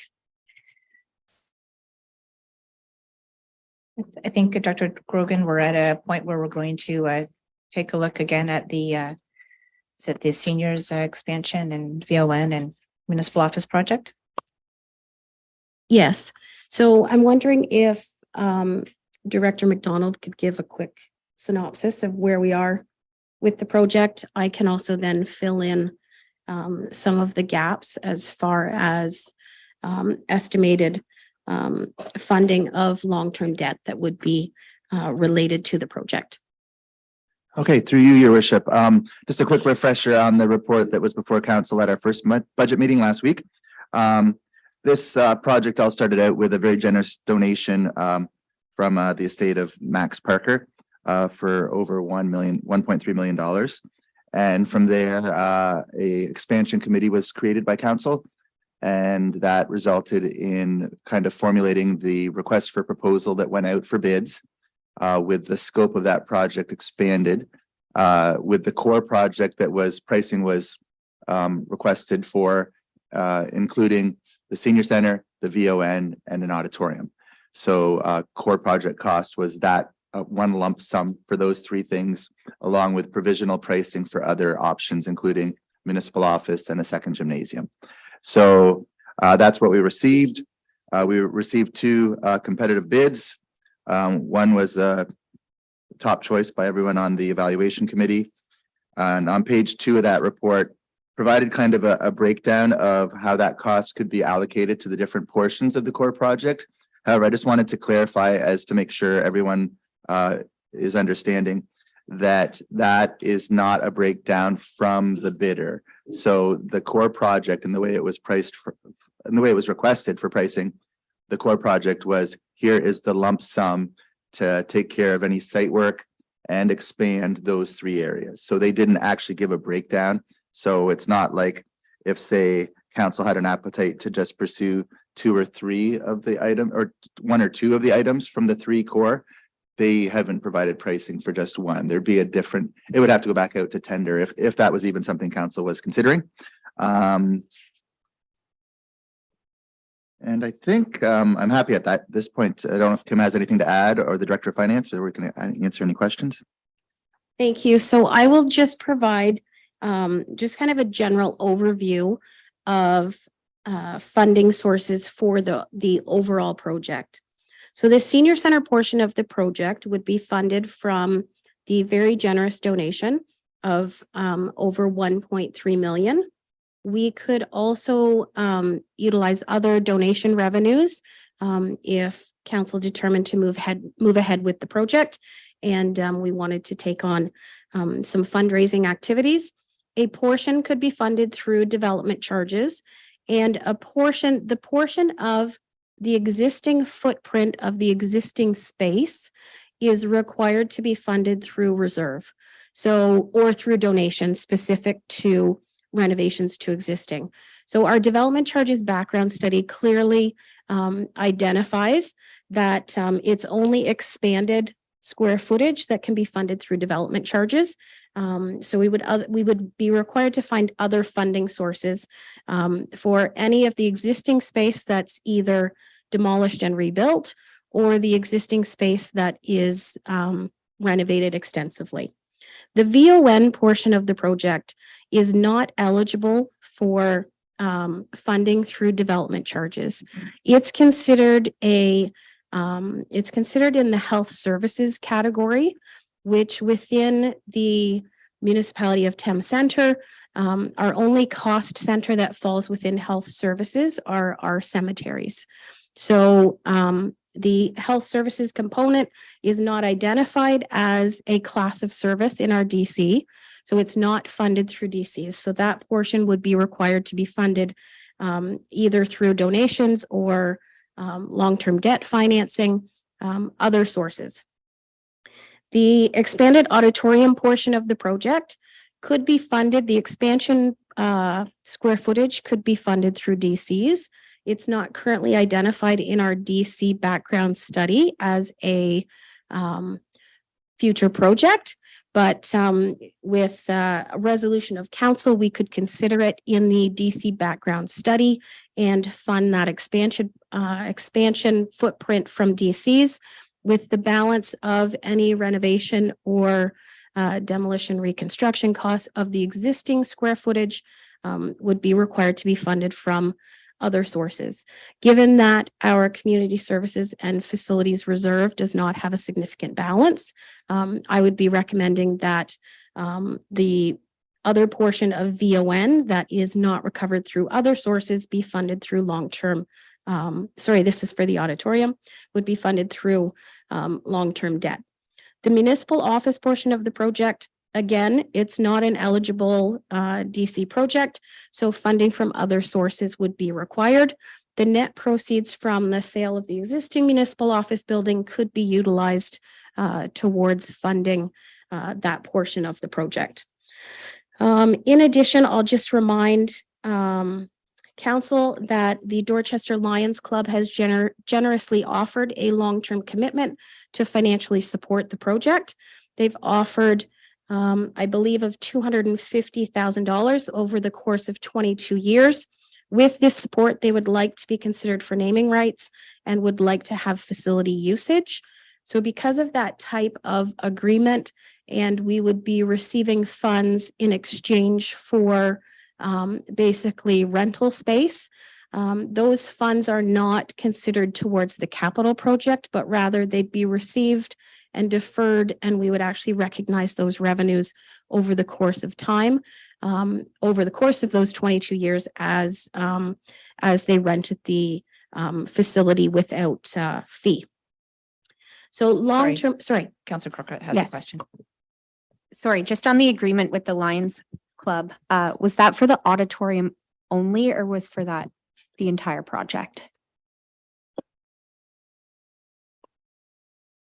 So what the Dorchester Lions were looking at is something similar to an arrangement, an agreement we've reached with the Thorndale Lions for that new community center. And it wasn't specific to one room. It would generally what would come back to council for approval and firming up that sort of agreement would be something comparable to Thorndale, where it's a maximum of X number of days per month for specified spaces. So it could sometimes be the auditorium, sometimes be with the kitchen and or other spaces. And then that's kind of compared to what the normal rental fees would have been to make sure that everything is comparable to what people would normally be charged and comparable to the arrangement in Thorndale.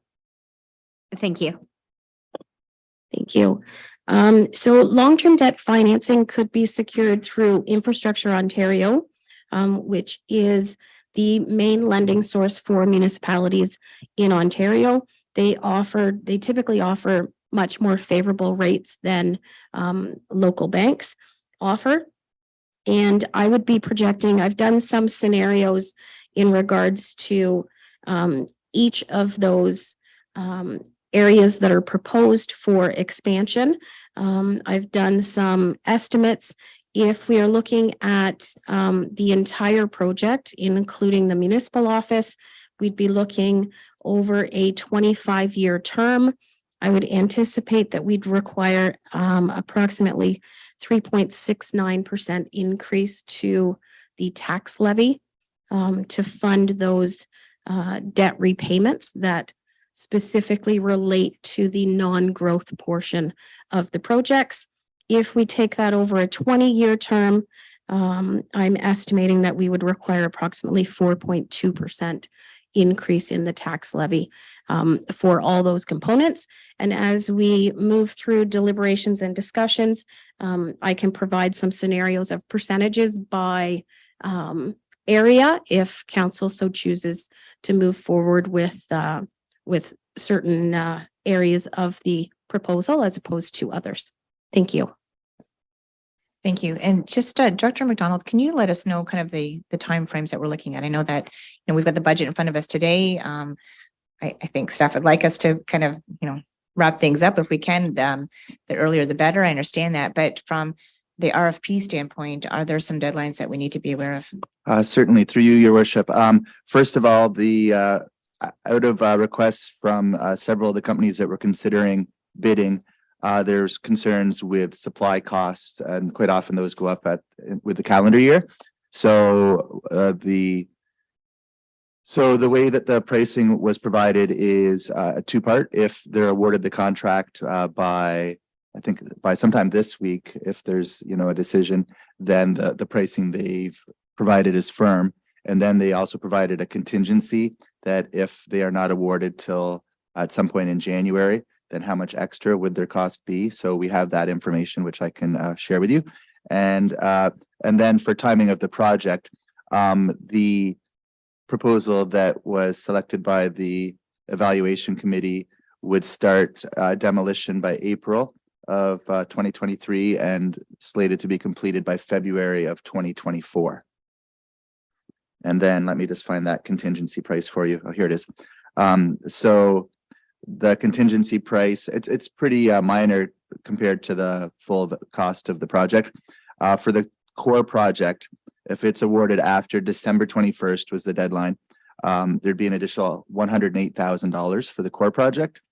And for the provisional municipal office, if it's awarded after December 21st, it's an additional $35,000 even. Okay, thank you. Councilor Lucky.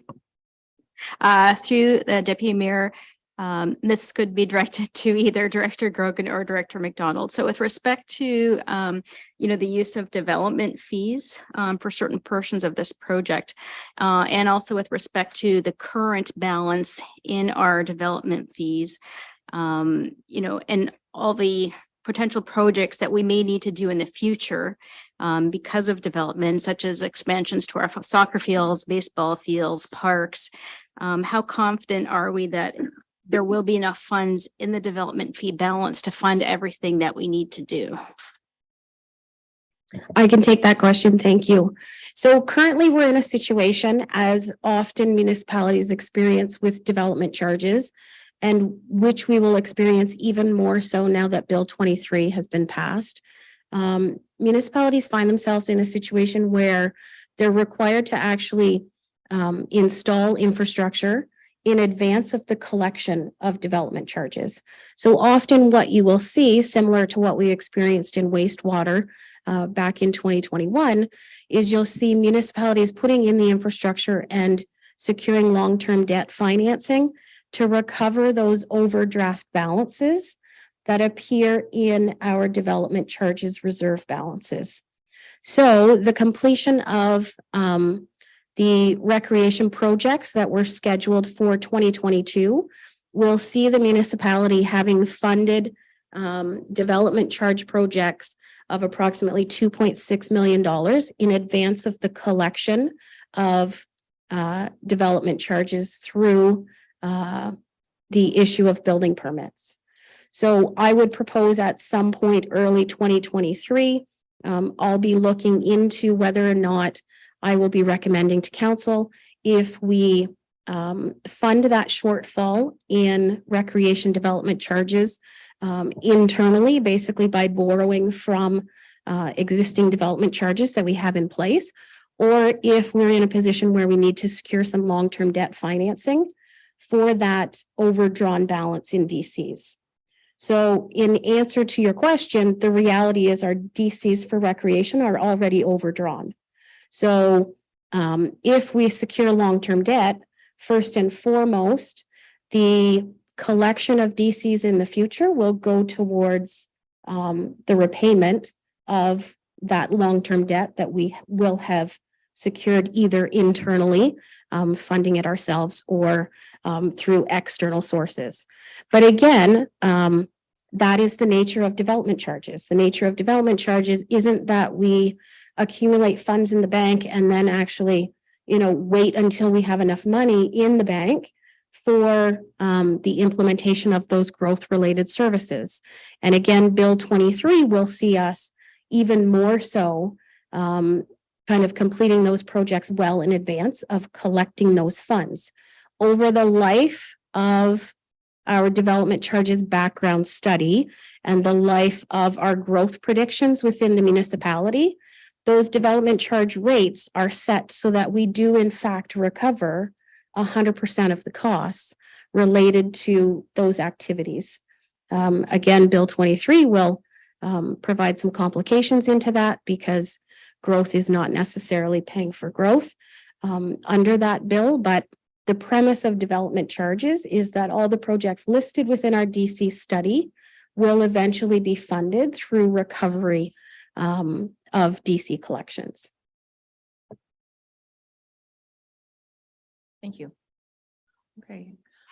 So with that information, I'll open it up to council. If there's any questions, comments in terms of how we move forward on this matter.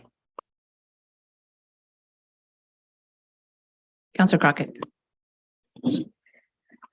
Thanks, Deputy Mayor. I think I'm confident in saying that we will be in support of the additions to the senior center, mainly due to the fact for Mr. Parker's very generous donation to it.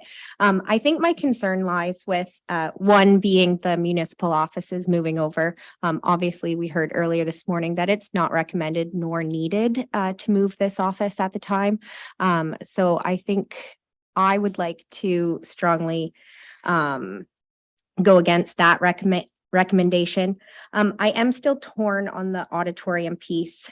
It's a large cost, and I think to Kim's point of, development charges possibly being used for it. I think there needs to be some clarity there. That is a large sum of money to be on long-term debt with other projects coming forward in this category, as well as the needs. Earlier this morning, Director McDonald indicated that the playground uses it, and I look at that being a program that uses it consistently 5 days a week for 2 months, essentially. It's working out well for them at this time. Obviously, it's a dated space that could use more of a facelift than I think a complete overhaul. And I think with the Lions Club wanting to contribute some funds towards that to host what I'm assuming to be more events and maybe larger events in there, there could be some costs go towards it. But again, that's just assumptions, reading the package.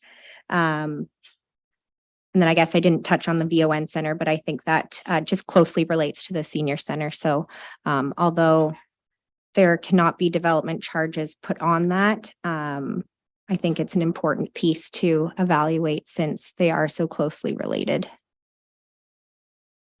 Thank you. Councillor Lucky. So further to Director Chantel Crockett's comments, I agree with everything that she had said.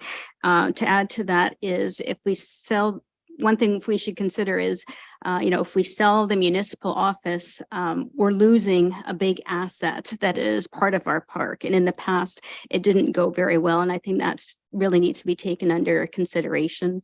And I also believe that it is very important for the senior center and also the VON because that's a very, very well needed facility. But I don't support the gym expansion or the municipal office or the auditorium just because it's more of on a wants versus a need. Thank you. Councillor Heeman.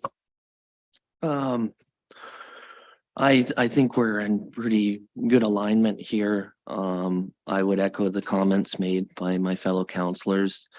I think that Councillor Crockett's comment about a facelift would be probably more appropriate to the auditorium than an overhaul. And I'm wondering whether we're at a point where we need to redefine the scope because the quotes that we have they just seem like they're quite inflated given a very large renovation, where I think if we pull the scope back, that we might be able to get a more favorable quote. Wants to answer that one. Not really a question.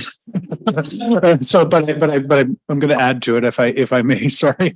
So I think what I'm hearing here with the group, and I'm going to make this into the form of a question for you, is there doesn't seem to be an entertainment to move the office, which is understandable.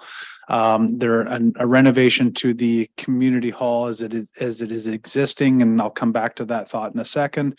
And right now, the expansion of the senior center, where there is allocated funds for that project and DCs related to that project, it's inevitable that we would have to flow into the space, more than likely of the VON as well. So if council would like to entertain expansion of the senior center along with the VON, and then a renovation perhaps of the hall, there is possible partnership with the Lions to partner with them on just the community center portion.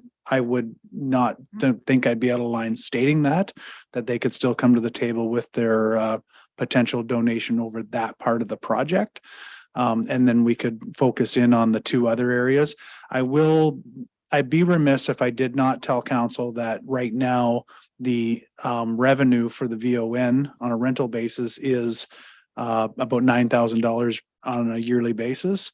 Doubling the size of their space would still only make it $18,000 on a $2 million renovation. So I'm putting that out there from a business and economics perspective, and coming back to the core project. So what I would say is that council would be directing staff to perhaps go back, change the scope on what they'd like to see.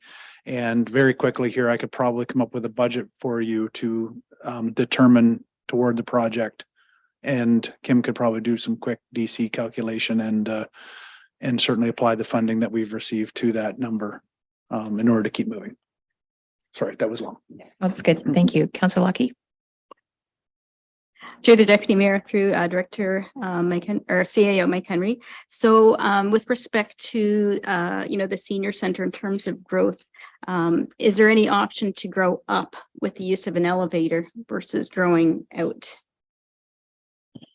Always, I would look for the best economics of it, and that's maybe not the best economics or the best use of space for that type of environment with seniors in particular. It becomes costly, and then the operations from the standpoint of moving ahead become quite costly as well, because your annual inspections and servicing to your elevator certainly do add up. But I think we have footprint there that we could utilize a little to the east and a little to the north. That we could expand on that, and then come up with options to renovate. The space as a whole, I've said since 2016, is not ideally laid out either. And there's maybe opportunity to use some space that's just redundant within the walls of the current center. So it could be a combination of a reno/addition. But that would be, again, something that we would probably want to tender as a design build on the entire project. Councillor Heyman. I would just like to ask, like, where does that put us in terms of timelines and budgeting? And also, if we wanted to look at additional fundraising, because we don't have a lot of tools to recover costs for the VON, but I think it's a very noble cause that could lend itself well to a fundraising framework. That would fall into whatever council's consideration was. If you wanted to look at this in the 2023 budget, we've already done a tender for part of this. We can easily do one again with a new scope. We would get that back in the early part of 2023, and then we would probably get the project going almost on the same timeline as you're on right now. As far as fundraising initiatives, you're at the same point you are now, because you've got a commitment from the Lions for $250,000. However, that may change dramatically, knowing that they're limited on their portion that they're going to contribute to, unless they want to contribute to the whole package. I don't know. That's not for me to decide here. But to do that initiative, I can tell you that we did it with the Thorndale Community Center, and I don't know why we couldn't do it again in the same format. And I raise this departure because depending what those contributions from donations are could affect the project cost. And if it's going to go into 2023, then it may be germane to this discussion unless we do some sort of hold and then reassess the tax rate through the year once information is available. Yeah, and Kim's shaking her head here, but I'll let her take the second part of that. Anytime I've ever seen a project that is contingent on some sort of funding coming to the table or value assigned to it, it doesn't happen. Just Yeah. giving you my past history on projects as such. Sorry, and just to clarify, from a tax rate standpoint, when we pass the budget, that is basically what establishes our tax rates. We would, if you're proposing that tax rates would be impacted, we would have to reopen the budget, which is generally frowned upon for municipalities. I would want to establish a tax rate. We could estimate what we thought those repayment terms could be to actually see the impact in 2023. Most likely the tax rate impact will not be felt until 2024 once the project is complete. So it's most likely the 2024 tax rate that will be impacted by the project if it moves forward in 2023, given the timing of repayment terms. The other point that I wanted to provide is the County of Middlesex also offers low interest or no interest loans to lower tier.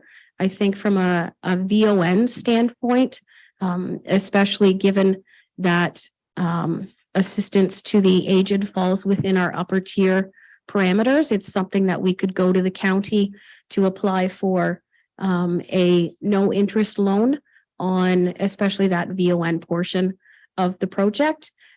Just something for council's consideration that could assist in those repayments as well and impacts. So where does that leave us today? If I could, I think what staff's looking for is direction from council in terms of how we proceed with the project. So if what I'm hearing around the table is the municipal office is not part of the project that we're going to be looking at, that helps. And I guess now it's just more, what does council want in terms of the auditorium? Councillor Crockett. Through Deputy Mayor, to I guess the rest of council, I did some quick numbers. Now I am no Director Grogan. But quickly looking at the numbers that we were provided, the senior center being roughly 3.9, VON being 2.2, and then having the auditorium costs in half to about 1.5, we'd be reducing the overall estimated cost down to 7.6 minus the deductions through secured capital funding. We'd be looking at 5.5. And that was just reducing auditorium by half. So I was going to say she's going to check my numbers. Okay, yay. So I think I would be comfortable going forward if we could. I'm assuming we'd have to go back through Director McDonald to get a revised RFP, if that's the correct acronym, from whatever their name was, MCI. We no. wouldn't be getting anything. I'm sorry. No, okay. I just want to clarify. First thing that would happen here is there would be an allocated budget for the project. Okay. That's what does unfortunately have to happen here, and it will become public knowledge. The second piece to it is then we would create an RFP that would go out to all the components again, probably everybody who bid on the project for sure, to cover off any potential litigious situations if they weren't invited back in with the change of scope, and it would be opened up to anybody further that wanted to bid at that time as well. And you are using the correct acronym because it would be a request for proposal, because they would come up with a design of what we wanted rather than our RFT being just a request for tender. Perfect. That helps a lot. So I would be comfortable going forward with the full proposal for senior center and VON, and reducing the auditorium costs to half, and completely eliminating the municipal offices inclusion. Just a question for staff. Is that provide some clarity in terms of the auditorium portion and reducing the cost to half?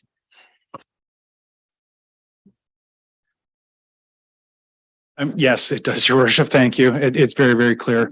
The second piece to that is I do not believe the intent of the Lions Club coming to the table were any contingent on the municipal offices going there as well. So I think they would still remain in the game and assist everybody with this project as well moving forward, if that's council's wishes.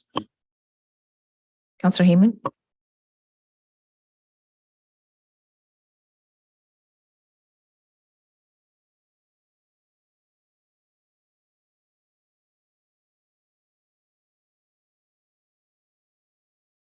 Yes, just give me 1 minute to adjust that auditorium portion. So all things considered, if it comes in within a budget of the existing senior center portion, existing VON portion, plus 50% of the auditorium portion, based on a 25-year term at 4.29%, I would anticipate that the impact on the tax rate for that repayment of that long-term debt would be 2.39%. Keeping in mind, there's a big asterisk with that, based on the actual final DC sharing percentage and, of course, any donation and fundraising activities that we bring into place. But if we round that to 2.5%, I'd be confident to say that that's where we would potentially fall out from a tax rate impact. So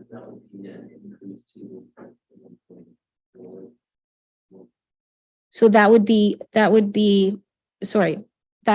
an increase. That's a levy increase. I apologize. That would be a levy increase, but again, we wouldn't see that increase until potentially 2024 when the project is complete. I'm going to further add to this, if I may. This project, like based on these numbers right here, this is also without us going over that proposal or that potential proposal output with a fine tooth comb. If we're going to start using existing space more so than a demolish and rebuild, we could really work this down. And I'm taking this opportunity right now to put the proposal proponents on notice to say, if council puts a number on the table, that's not the number you're hitting, because we're going to sit down with this project and find out everywhere we can save and utilize the space that we have existing and use that money to every, single advantage that we can. So again, that adds to the asterisk becoming larger because I think when Steve and I sit down and go over this project, we can definitely use some of the existing and make it just a little bit more usable. Councillor Heyman?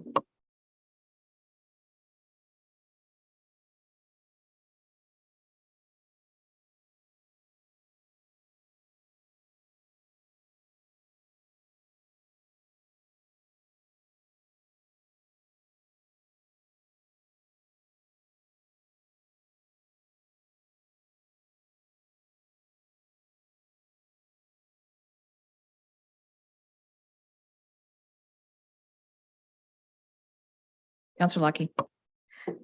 Through the deputy mayor to CAO, just two questions. So the first question is, so if we put the RFP out and the cost comes in higher than what we've allocated in the budget, do we have to reapprove? So just like everything with council, if something came in over budget, we would have to come back for your approval on that regardless. So yeah, that goes for a purchase of a pickup truck. If it goes outside of our procurement value as determined by council, it always has to come back.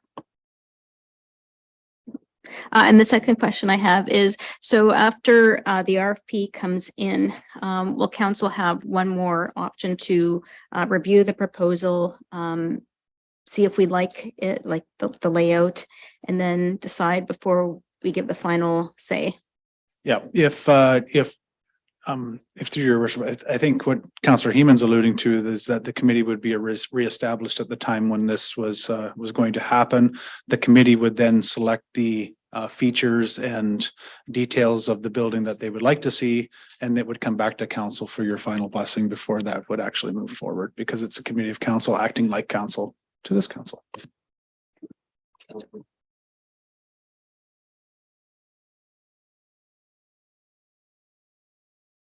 But I just wanted to kind of echo the comments from council in terms of the importance of expanding that senior complex. Again, the VON, that's an important service that we provide to our residents. And the gymnasium, I'm not sure, or the auditorium, I'm not sure how that's going to look at the end of the day, but certainly I'm in favor of some upgrades there. So that being said, and with some really good discussion on that, I'm looking for a motion.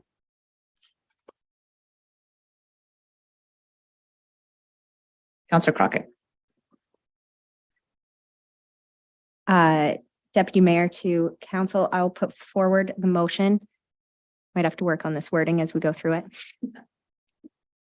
I would like to put forth the motion to move forward with the proponents of the senior center and VON, as well as deducting the auditorium to half as previously mentioned. So we would be going forward for an RFP process to the likes of 5 point, do we say a number? Yeah, it was. Sorry to interrupt. It is.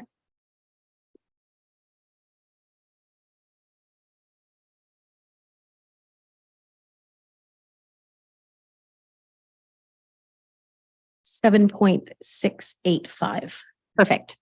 $7.685 million towards the flight exec senior center expansion program project. Did the clerk capture that resolution? That's okay. We'll give you some time.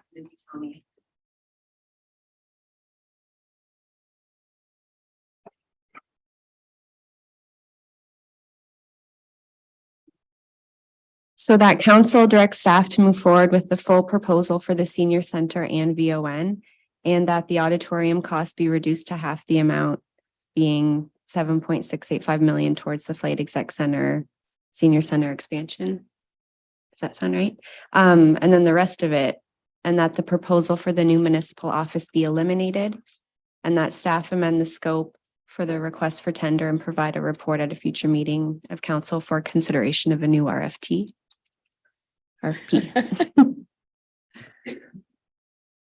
Sounds good. Thank you. Can we get a seconder for that motion? Councillor Lockie? Any further discussion or questions? Councillor Lockie? Do we need to move to have the expansion committee, what's the opposite word for disbanded, brought back? Not at this time. I would recommend that you bring that back for the first meeting in January, and we'll just add it to the agenda with Steve bringing a report to with the terms of reference to reestablish the committee at that time. Councillor Lockie? Sorry, another question. So related to this, but not entirely. So in the early part of the budget, we talked about, the upgrades to this particular building. Does that need to be revisited? No, we reviewed it with you, and then when you pass the budget in principle, that'll just be left in there at this time because it doesn't need to come out because we're not making consideration to any of those other. Okay, so did we approve the 211 or the higher amount? So it needs to be the higher amount, which is 532,684.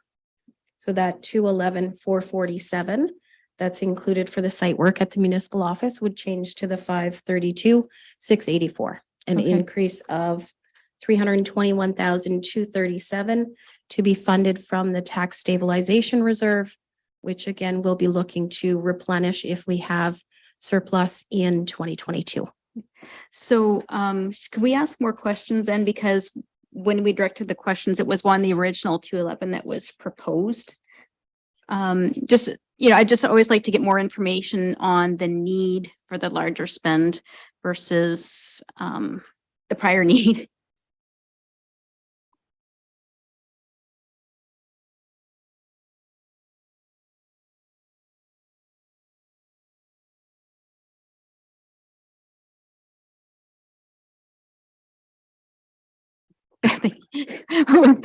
With respect to the other additional costs, such as the drainage, what would happen, worst case scenario, if we decided we didn't want to go through the additional expenses? All right, well, I'll start and then we'll look to my friends over here that have expertise in those particular areas. So the first part is the parking lot needs resurfaced regardless. So that is something that needs to happen. While we're resurfacing that would be logical time to go in and put infrastructure into underneath of that parking lot area. With the loss of a bit of land to the back end of the corner over there, there was a deal that was put in place with Thames Valley District School Board that parking for the pool and splash pad, et cetera, would be shared services with them. So if you're coming to the park here, you would go into their parking lot and park down along the back of the new family center, because the parking lot's going to extend right up to the park. And there's going to be an accessible walkway, ramp, and stairs there as well. But from our perspective, we're now a little bit landlocked. So we need to create parking for the staff that come to this building. So there is a slight expansion to the parking lot, and the curbing was on top of that as well. Director Craven will explain some of the infrastructure that's dated and some of the stuff that needs to happen as it pertains to storm, to sanitary, and to water. Thank you. You stole my keyword, dated. The water system is dated, needs to be replaced. If we're ripping up, this is time to do it. Sanitary sewers, the septic tank out back here. This is perfect time to again connect to the Hamilton Road sanitary sewers. That was an easy call. In the storm sewer, again, dated. It surcharges quite often of every rain we get. So this was a time to upgrade all the infrastructure underneath the asphalt before the asphalt's laid down. So, and also when we sold that extra that laneway to the school and we lost the parking, was there funds set aside from the revenue of that sale that could be allocated towards the parking that we'll now need? So two things, we didn't really lose parking. So what we gave them was a more safe turnaround and more space for them to just turn their buses around and for parents to come in and drop off in there. And Mark will jump in here, but council elected to just declare the land surplus as unnecessary to the municipality.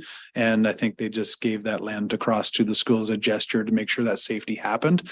That roadway, and I say roadway, I use that term loosely, it's not actually a road. It was a laneway to the park on this land. So I think council of the day saw it as an opportunity to create a safety measure out there. It's certainly, if you've been here in the morning, you would know that this is a racetrack and they come through our office and then loop around and vice versa. And it's not if, it's when someone's going to get hit by a car in here. So this eliminates any of the litigious matters we may face in the future by doing this. So we're really not out any land. We just need to redesign a little bit here, and we're just taking the opportunity to do that with the resurfacing.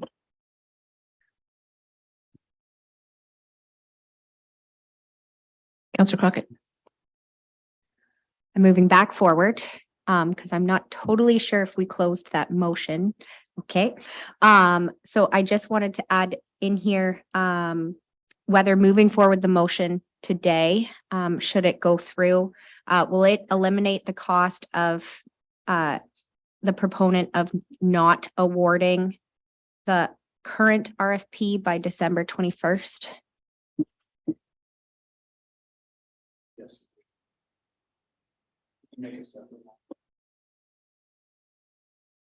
Yes, it would clean it up, but keep in mind we're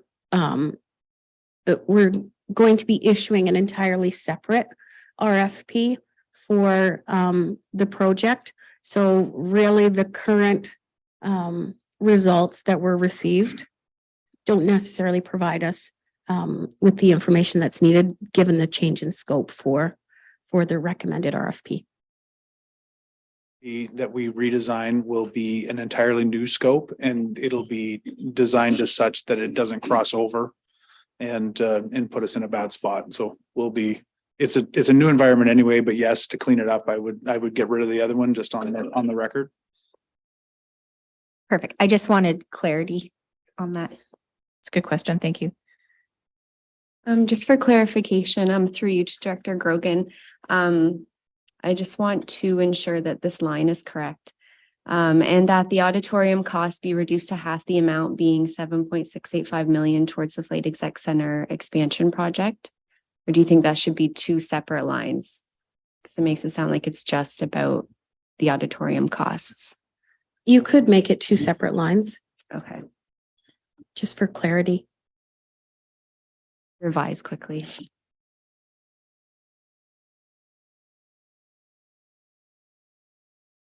Could you say be allocated towards? Would that be appropriate? You could just say that with a total project cost.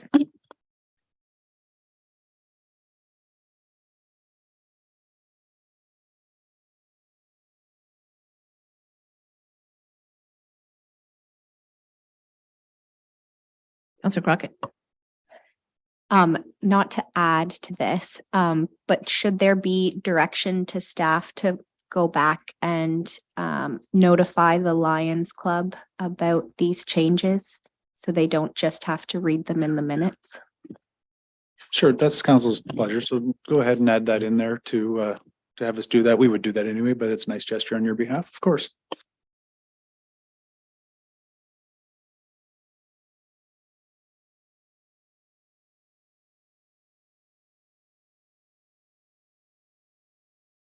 Okay, so the revised motion would be that council directs staff to move forward with the full proposal for the senior center and VON, and that the auditorium cost be reduced to half the amount, and that the proposal for the new municipal office be eliminated, and that the total project cost to be 7.685 million towards the flight exec senior center expansion project, and that staff amend the scope of the request for proposal and provide a report at a future meeting of council for consideration of a new RFP, and that staff reach out to the Dorchester Lions regarding this update.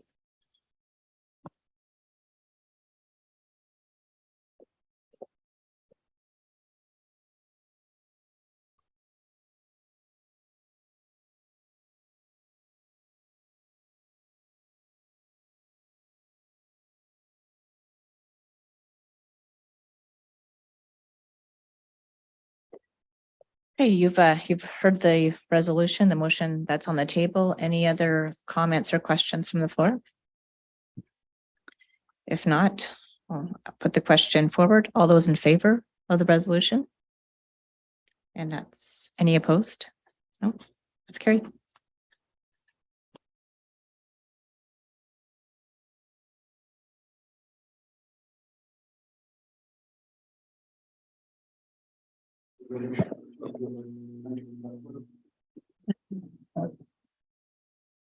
Thank you. So we'll now be moving back into the operating budget to speak to our last tab. After we've spoken to this last tab, if there are any items that council would like readdressed or any capital projects that council has any additional comments or questions in regards to, we can answer those questions and in essence will sum up budget deliberations. So we're now on to page 33 of 37 of report F-01622. We are hopping into tab number 11, which is our planning and development services tab. So this overall department is experiencing an increase in budgeted net costs of approximately $4,000. The department includes municipal drains, planning and zoning, as well as economic development. So we'll start with planning and development, planning and zoning. This cost center is experiencing a decrease in overall net costs of just over $200. The contribution to reserve is recommended to remain at nil for 2023. Sorry, there's a typo there. Similar to treatment in 2022, as the current balance that's in the reserve is seen as sufficient. Staff are proposing that $20,000 of the planning department deficit for 2023 be funded from the planning operating reserve, which is established exactly for this purpose. The planning and zoning cost center includes 2022 one-time funding transfer from reserve of $5,000 towards the parkland dedication And sorry, again, on the last page of this report, we're recommending $15,000 towards the operating deficit, not 20, as is previously noted in my report. In addition, we have those consulting and engineering costs to complete that 2022 carryover parkland dedication bylaw that's included in the cost center. If there's any comments or questions in regards to this cost center, we can answer those at this time. And I apologize for those glaring mistakes.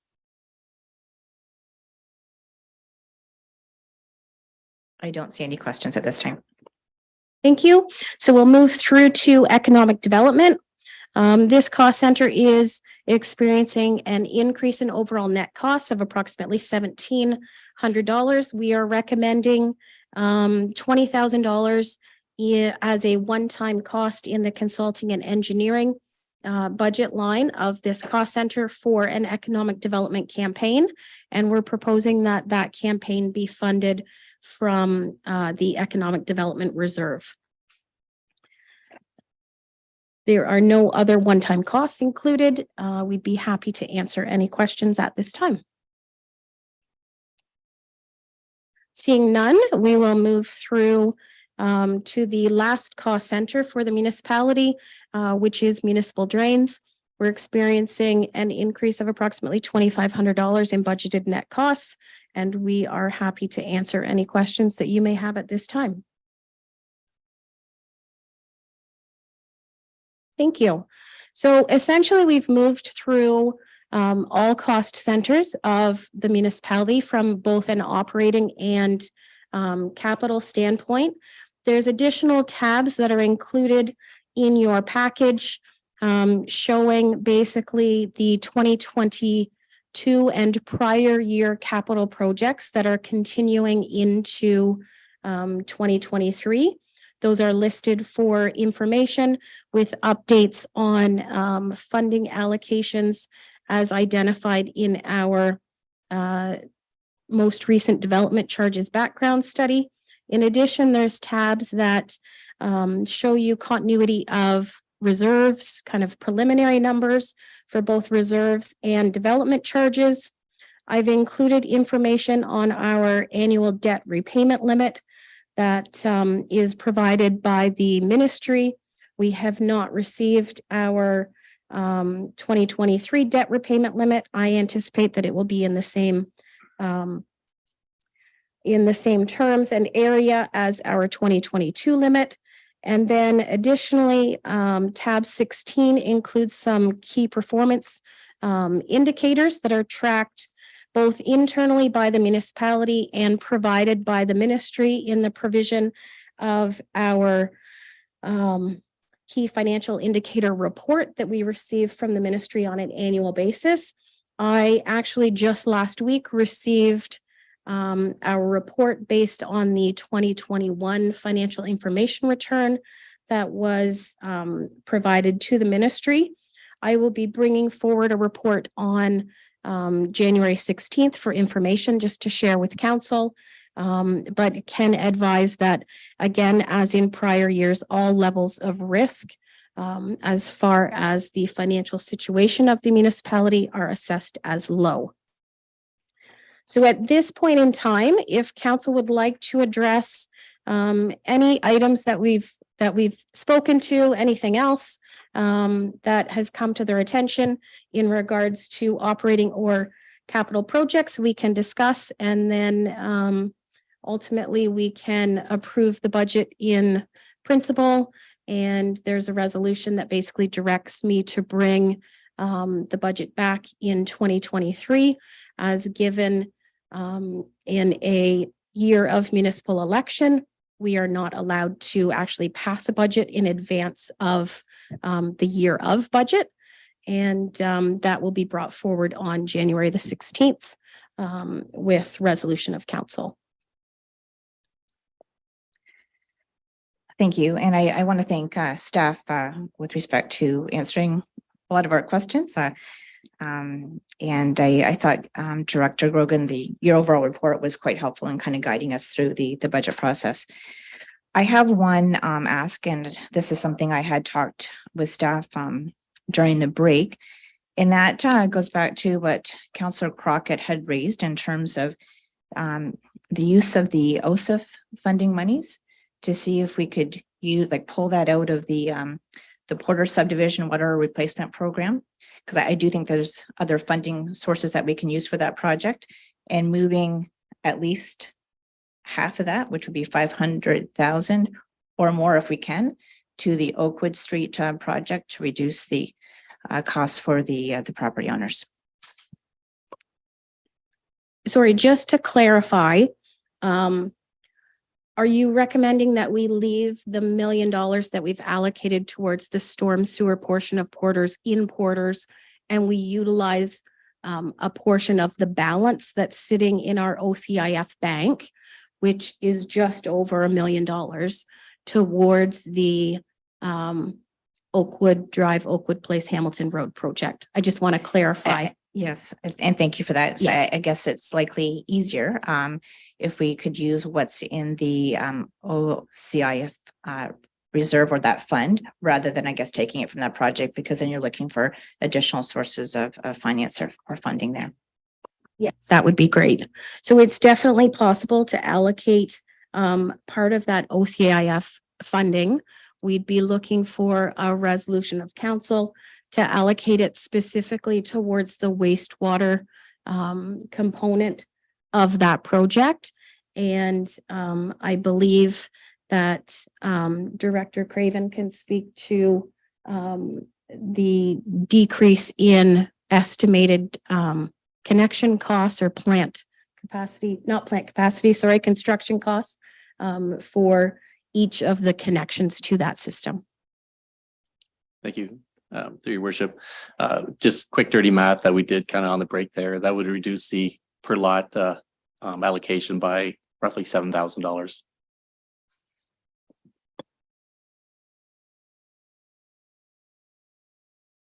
Councillor Heyman?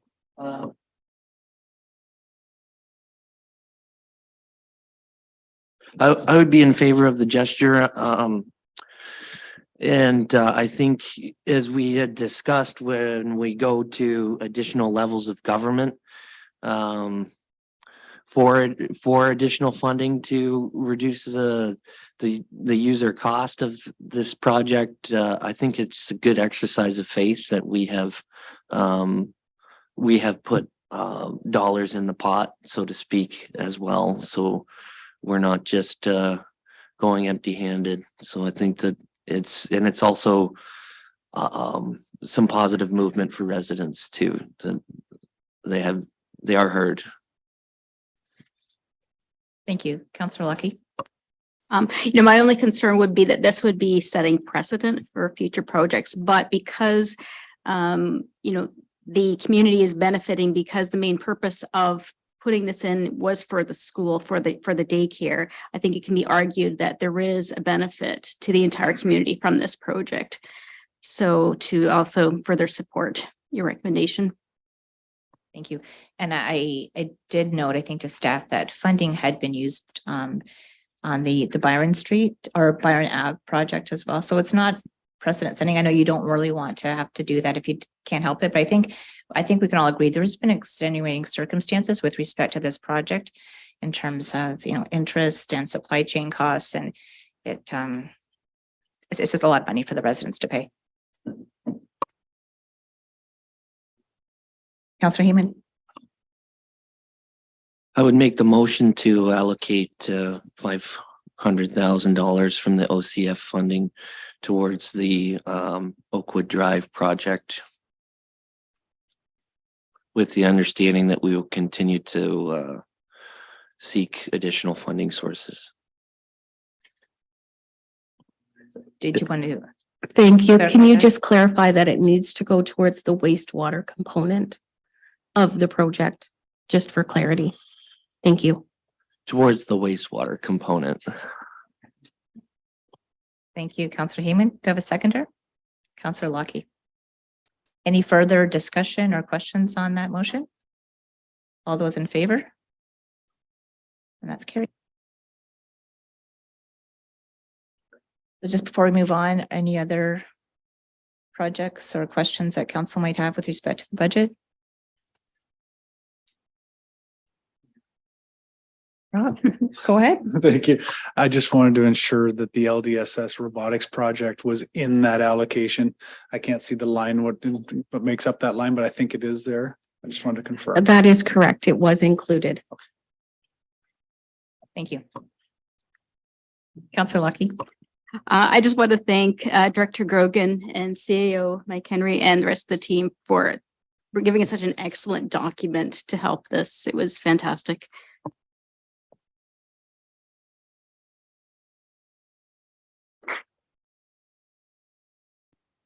Okay, so I believe staff's now looking for a resolution that is contained on your agenda in terms of moving those rest of the tabs forward and that the budget bylaw be brought back in the first meeting of January. Yes, I have some numbers to provide to our deputy clerk to kind of fill in some of the blanks.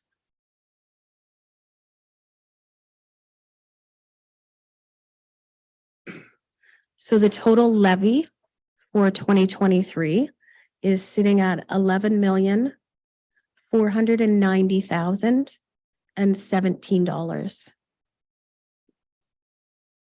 The total 2023 capital budget is sitting at 15,213,469. And the prior year capital budget that is continuing into 2023 is 5,843,141.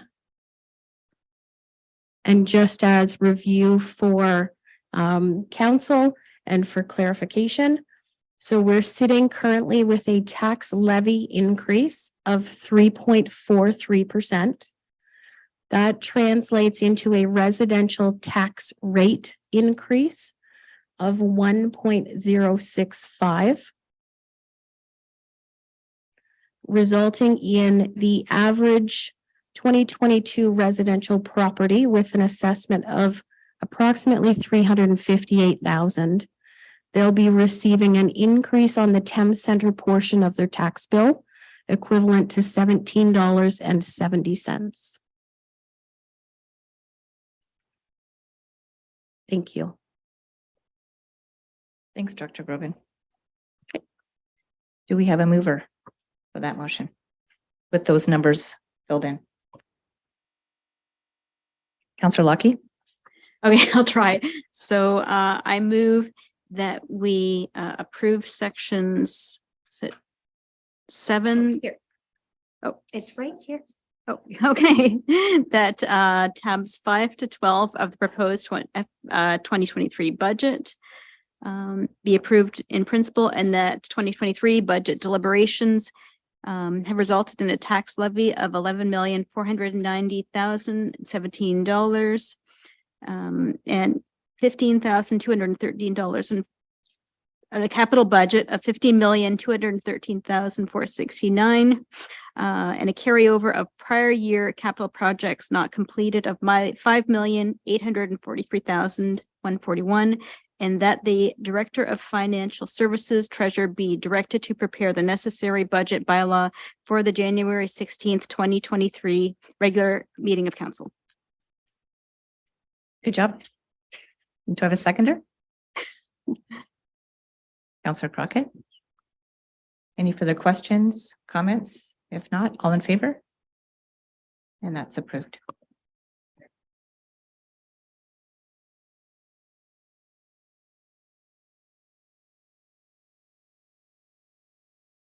Just looking for some staff direction. Are we to carry on with the agenda? I think you have people here, so I would recommend you probably do. Okay. We will do that then. Great. We'll move on to item 4, which is reports of departments, and we have a report with respect to the water wastewater plant capacity fees, and we have received some additional information. Was there a staff member who wanted to speak to that?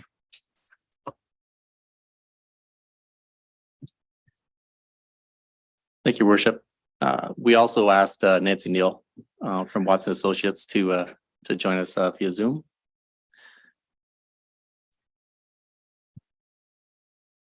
Welcome, Nancy. Good afternoon.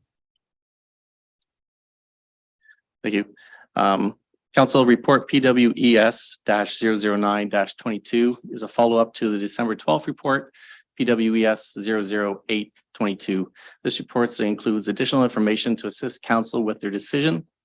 The most recent municipal extension wastewater project, which these fees were collected, was the Thorndale Sanitary Sewer Phase 3, which included the Monte subdivision, in which 106 properties were assessed, and to date, 69% of those properties have physically connected to the sanitary sewer system. It should be noted that there have been no municipal extension projects completed since that plant capacity. Since the plant capacity fee was removed from the fees and tariff bylaw in 2019. The most recent project, King Street Reconstruction Project in Thorndale, involved the installation of sanitary sewers in which all properties fronting this construction project have the ability to connect and will be assessed a portion of the construction cost as well as this plant capacity fee later this year. The plant capacity fee, also known as the plant infrastructure charge, was first established in 2008 under bylaw 77-2008. This report in front of you displays the past charges that were passed in fees and tariff charges bylaws since 2008. And it should be noted lastly that these calculations for the plant capacity fees in front of you are in line with the Municipal Act capital charges and are in line with the DC to maintain levels of equality among system users. The proposed water and wastewater capital charges will provide the basis for the recovery of capital cost for water and wastewater plant projects. If I have any questions, I'd be happy to answer them. Any questions from anyone on the that report?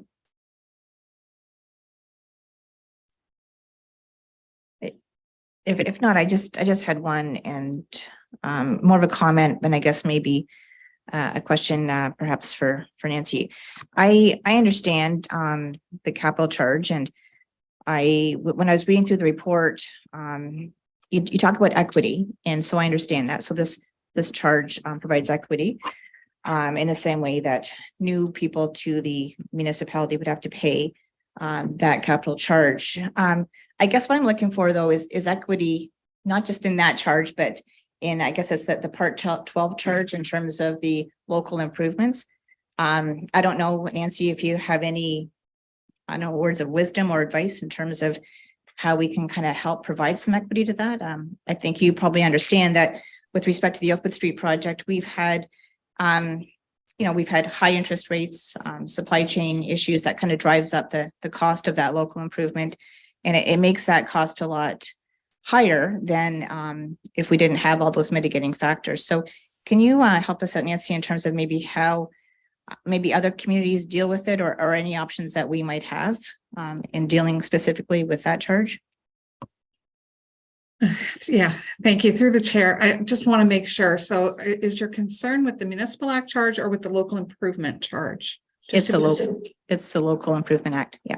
Okay, so with the Local Improvement Act, that typically covers the linear infrastructure that's required for the pipes. Understand that on the development charge side, there's also a linear fee for water and wastewater mains. So again, for the existing homeowners versus the brand new build homeowners, they're both paying a linear charge. Now, I don't know, and maybe Jared can help out here.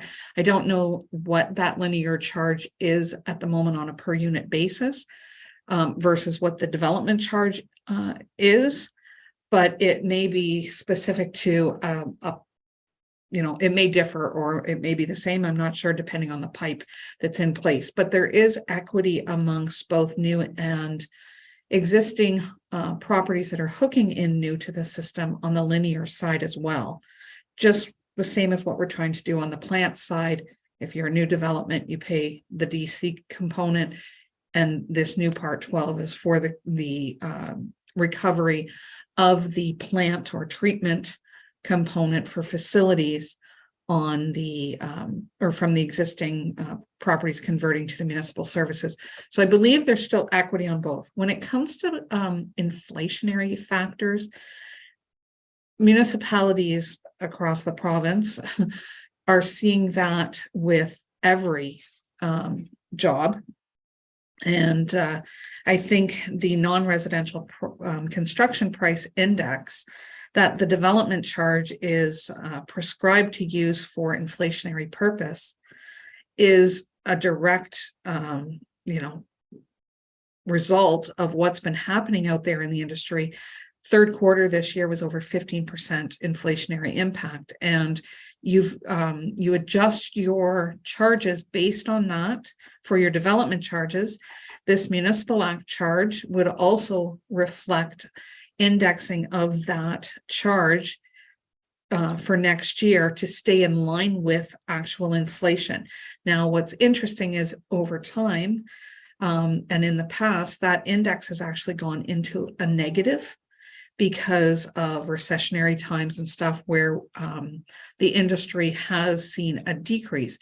And during those times, your rates would be reflected and actually reduced in those situations. And that's part of the equity. So when it comes to those local improvement charges, again, I don't have your bylaw in front of me. I don't know if there's a indexing clause in there to stay with the inflation, similar to what we are proposing with the municipal act charge for the facilities and what is built into your development charge bylaw or not. Thank you, Nancy. I don't know if Director Craven had any answers made to some of those questions. Through your worship, Nancy mentioned the basically our construction cost. Construction costs are because the project's only half completed. We don't have those costs yet. So as far as the number, we don't have that number yet. We will April 2024. That's when that number will be, available once the warranty and construction is completed. Councillor Heyman?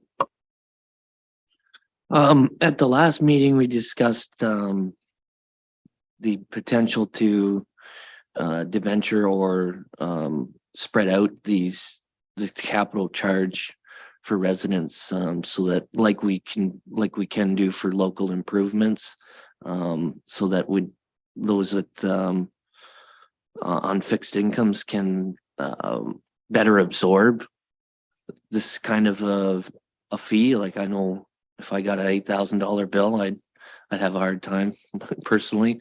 And if we can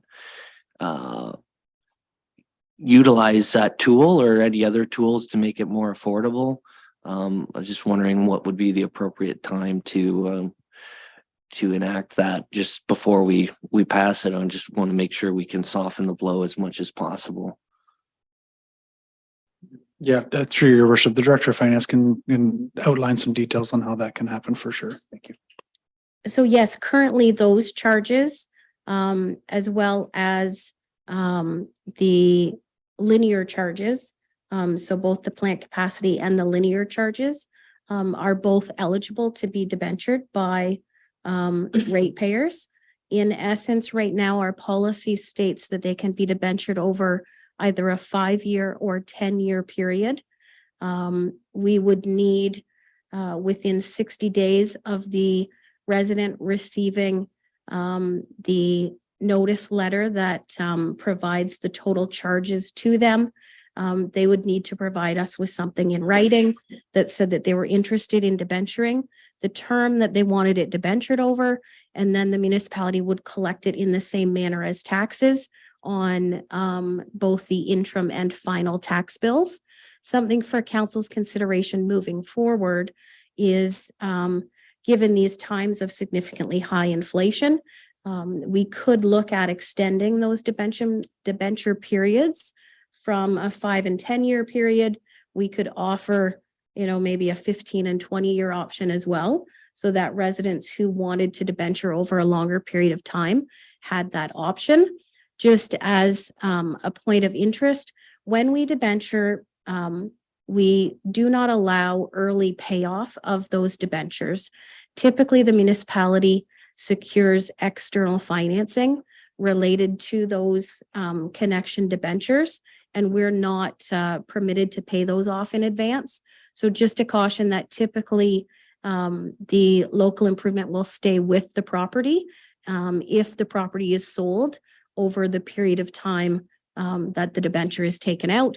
And it's up to the property owner, new and old, to actually determine with their lawyers what the implication is of that on the purchase price of the house. For the 15 and 20-year period, how would we make that an unavailable option? If council could direct staff to bring the policy back, what I would recommend is that we offer those extended terms, not just to water and wastewater connections. We also offer debentures for municipal drain capital charges. And I believe back in 2019, we aligned the policies so that whether it's water, wastewater, or municipal drains, those debenture options are offered to all residents across the board. So it would just be direction of council to bring the debenture policy back in regards to an extension of those terms. I would like to make the motion to direct staff to bring forward a reevaluation of the debenture policy with the inclusion of 15 and 20-year terms. Thank you, Councillor Heeman. Do I have a seconder? Councillor Lucky. Any discussion or questions with respect to that motion? No? Okay, all in favor? And that's carried. Councillor Lucky. Sorry, I have just a further comment on this, unrelated to Councillor Heeman's. So at the last meeting, I mentioned the option, could we consider doing a tax? Because, you know, speaking, when I was canvassing people that are currently on septic, nobody's really putting their hand up and saying, I want to be on wastewater, just because it's such a big expense, and it's a big expense all at once. Could we consider the option of putting in a tax for people who are not currently on wastewater as a way for everybody to start setting aside money for this, as opposed to having a huge cost all at once when you have a lot of other costs? Is it something that we could entertain or be willing to entertain? So you're looking at kind of a self-funded, like, so for the municipality to put monies away so that we have monies in a reserve to help with these types of costs? Yeah, so it would be an extra fee on the property taxes for the people who are not yet on wastewater, as a way to set aside a reserve for this versus as opposed to this fee. Just put it out for discussion. Councillor Crockett. So through you, Deputy Mayor, to Councillor Lockie, would you generalize this proposal to be residents within a certain geographic location, or would it be an expectation that it would be a rate paid by all residences within Thames Center? I would recommend that it would be a rate for people who are currently on septic and who could potentially be put on municipal wastewater. Councillor Crockett. So a follow-up through you, Deputy Mayor, to Director Craven. Is there a map of residents within Thames Center that are expected to be connected to wastewater and or water over the next, say, 10 years? Your worship, we don't have a 10-year expectancy, no, but we do have that map showing what property is connected, what aren't.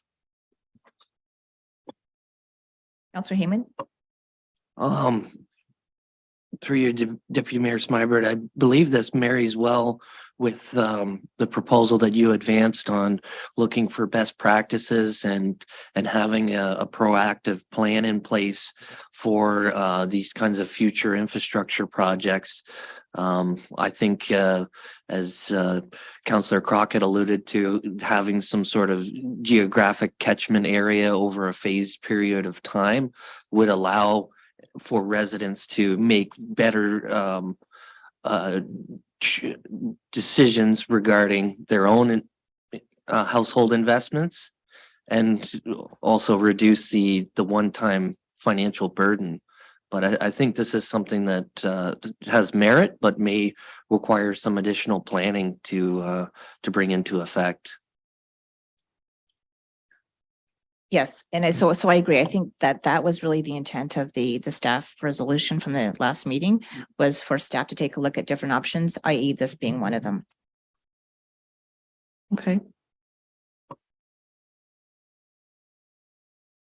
So I guess we're back with this report and recommendation that's on the floor. Are there any questions for Nancy in terms of that capital charge, or any comments?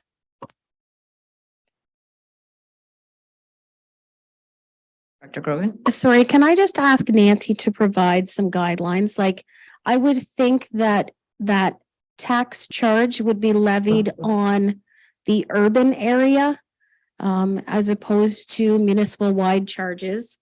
But I'm just not certain if you've experienced a charge of that type with any of your clients, and how you would recommend moving forward with that notion. Sure, through the chair. We have seen urban area tax levies. Sometimes it's related to, for example, transit services or water wastewater, where those services are only provided in the urban areas and not the rural unserviced water wastewater areas. So it is something that a few municipalities use. What would be a little bit different here is you would have to be very mindful that for any properties that it's not even just an urban wide charge for you guys. It sounds like it would be more specific to the urban properties that are still on well or septic. And so it's not even an urban wide charge, because a lot of the urban properties that have developed recently and over the past few years that have paid a development charge, they would have already hooked into the system and paid their proportionate share of capital. So you're getting down to pretty much having to have a list of properties that you'd impose that on. And, depending on how many properties that is, it could be a very high tax levy, but it's certainly an option. Thanks, Nancy. Council Heeman? Through you, Deputy Mayor Smybert, to Nancy. How would you avoid the problem that we have ourselves in now, where with predicting those costs? I understand that you can model quite a bit, but would it not require potentially a hybrid with still a local improvement? Well, through the chair, the local improvement is related to the linear works. And yes, when it comes to budget versus actual, again, I would suggest that your local improvement bylaw includes an indexing clause, similar to what we are suggesting for the Part 12 and what's in your DC, so that as inflationary impacts are affecting actual costs, your rates are actually increasing at the same inflationary adjustments. So if if construction costs are going up 15%, so are your rates. And that's going to happen annually, so that, hopefully over time, the pluses and minuses of inflation are reflected in the rates you're imposing.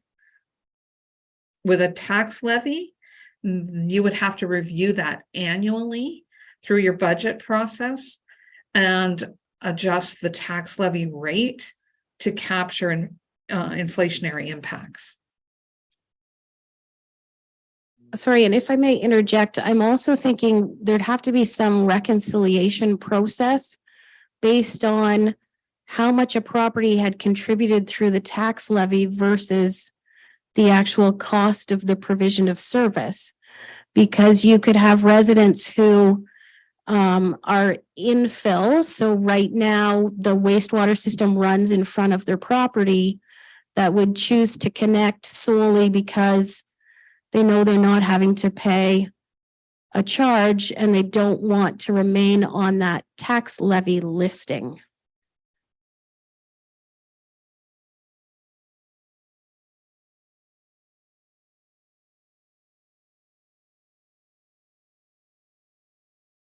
Counselor Crockett? Thank you, Deputy Mayor. Through you to Director Grogan, I have to echo your concern. I feel as though that this might become quite an onerous admin task. Essentially splitting out tax proponents. So I think going forward, the direction that Deputy Mayor Smybert proposed at our last meeting was to look at best practices and this falling underneath that. Perhaps we just need a bit more information of what others are doing and then it be brought back to the table for further discussion. Thank you. I had one question for Director Craven. Nancy's alluded to a linear charge that's set out in the local improvement bylaw. Do we have that, or we're just, what does our local improvement bylaw say when it comes to these types of projects? To your worship, or sorry, Deputy Smybert. No, it's not saying, there's nothing in the local improvement. It's just the construction costs. The costs are just, spread over the benefiting properties and allocated that way.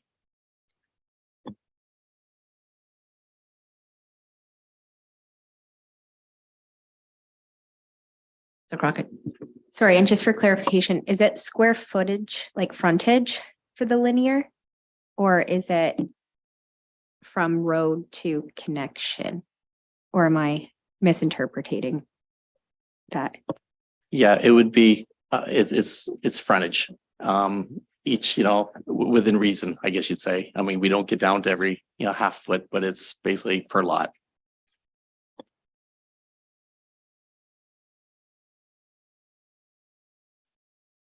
Any further questions, comments? Just a comment. I think it's regrettable that this is somewhat of an unexpected charge. I will reiterate that I think that municipal services should be able to beat the private market for providing services in the case of water and wastewater. I think that we have to keep looking to make this project affordable and to keep parity with other similar projects that have been completed. But yes, we do need to recover the costs for the pumping facilities and the treatment plant. So this is regrettable, but I think it's necessary at this time. Thank you. Any other comments, or can I get a motion on the floor with respect to the staff recommendation?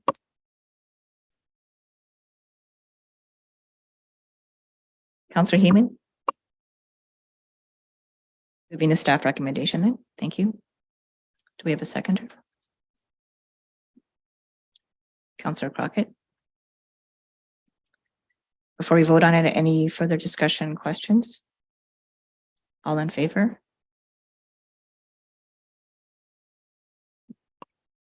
It's carried.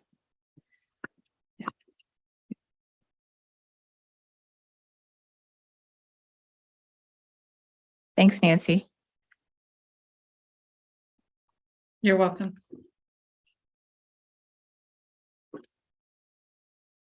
Okay, we'll move on to the consent agenda then.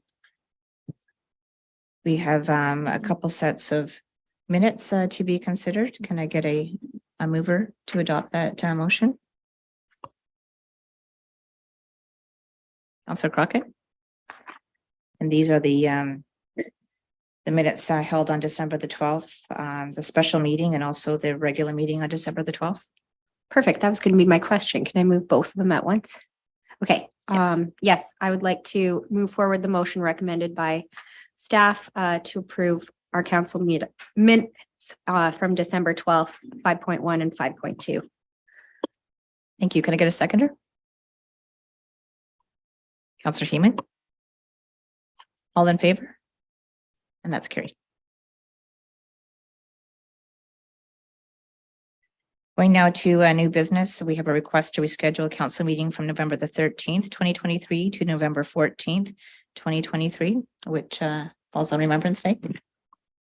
Yes, through you. So in the 2023 council meeting calendar, there's a meeting scheduled for Monday, November 13th. In 2023, Remembrance Day is on a Saturday. And as per our statutory public and recognized holidays policy in our employee policy manual, it states that Remembrance Day is a recognized holiday that shall be observed with pay. Section 4 of this policy states that should any of the recognized holidays fall on a Saturday or Sunday, it shall be moved to the next working day. Therefore, our recommendation is that staff reschedule the regular meeting to be held on Monday, November 13th to the Tuesday so that staff can observe Remembrance Day on the Monday. Thank you.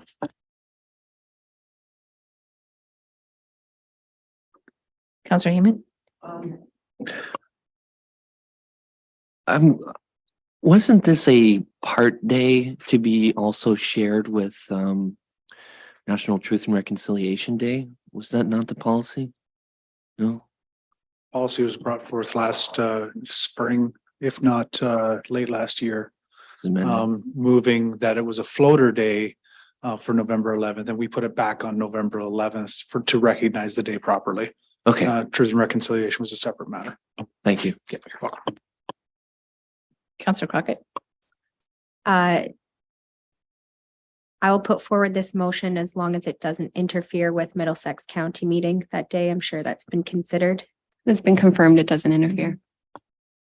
I assumed so, Sarah. Thank you. So that's moved by Counselor Crockett. Seconded by Counselor Heeman. All in favor? That's carried. Counselor Heeman, did you have another item of new business? Yes, I would like to make a motion to or a notice of motion to move into in camera to discuss business pertaining to property negotiations.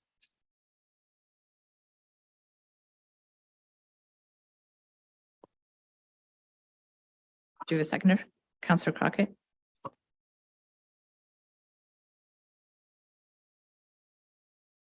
The clerk has provided me some wording. If I could just adjust the motion a little bit. So that council move into closed session at whatever time, 12:29, pursuant to section 239, subsection 2, subsection K of the Municipal Act, being a position, plan, procedure, criteria, or instruction to be applied to any negotiation carried on or to be carried on by or on behalf of the municipality or local board with respect to potential property negotiations as part of budget deliberations.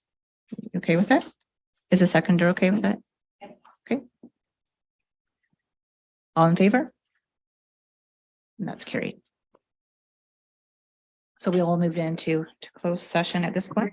Stop.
So looking for a resolution to resume open session. Counselor Crockett. Counselor Heeman, all in favor? And that's carried. So I want to let everyone know that we're back into open session, and I just wanted to advise that during the closed session, council discussed matters with respect to potential property negotiations as part of our budget deliberation process. Okay, which brings us to item 7 and bylaws. And we have 2 bylaws to be considered. Can I get a mover and a seconder, please? Counselor Heeman? Seconder? Counselor Crockett? Any questions on those bylaws?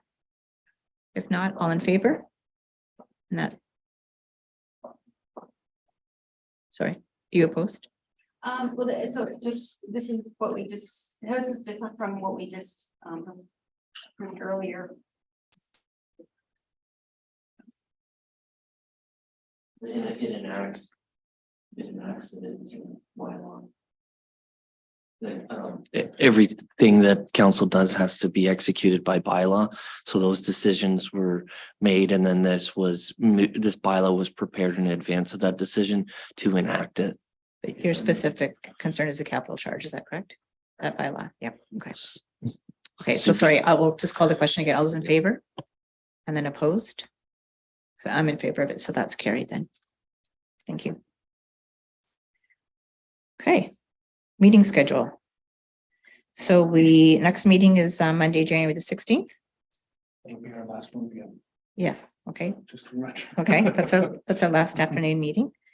And before we get to adjournment, I just wanted to wish staff and the rest of council members a very Merry Christmas and Happy New Year, and have a safe holiday. Thank you. So looking for a motion to adjourn. Counselor Crockett, Counselor Heeman, all in favor? And that's carried. Okay,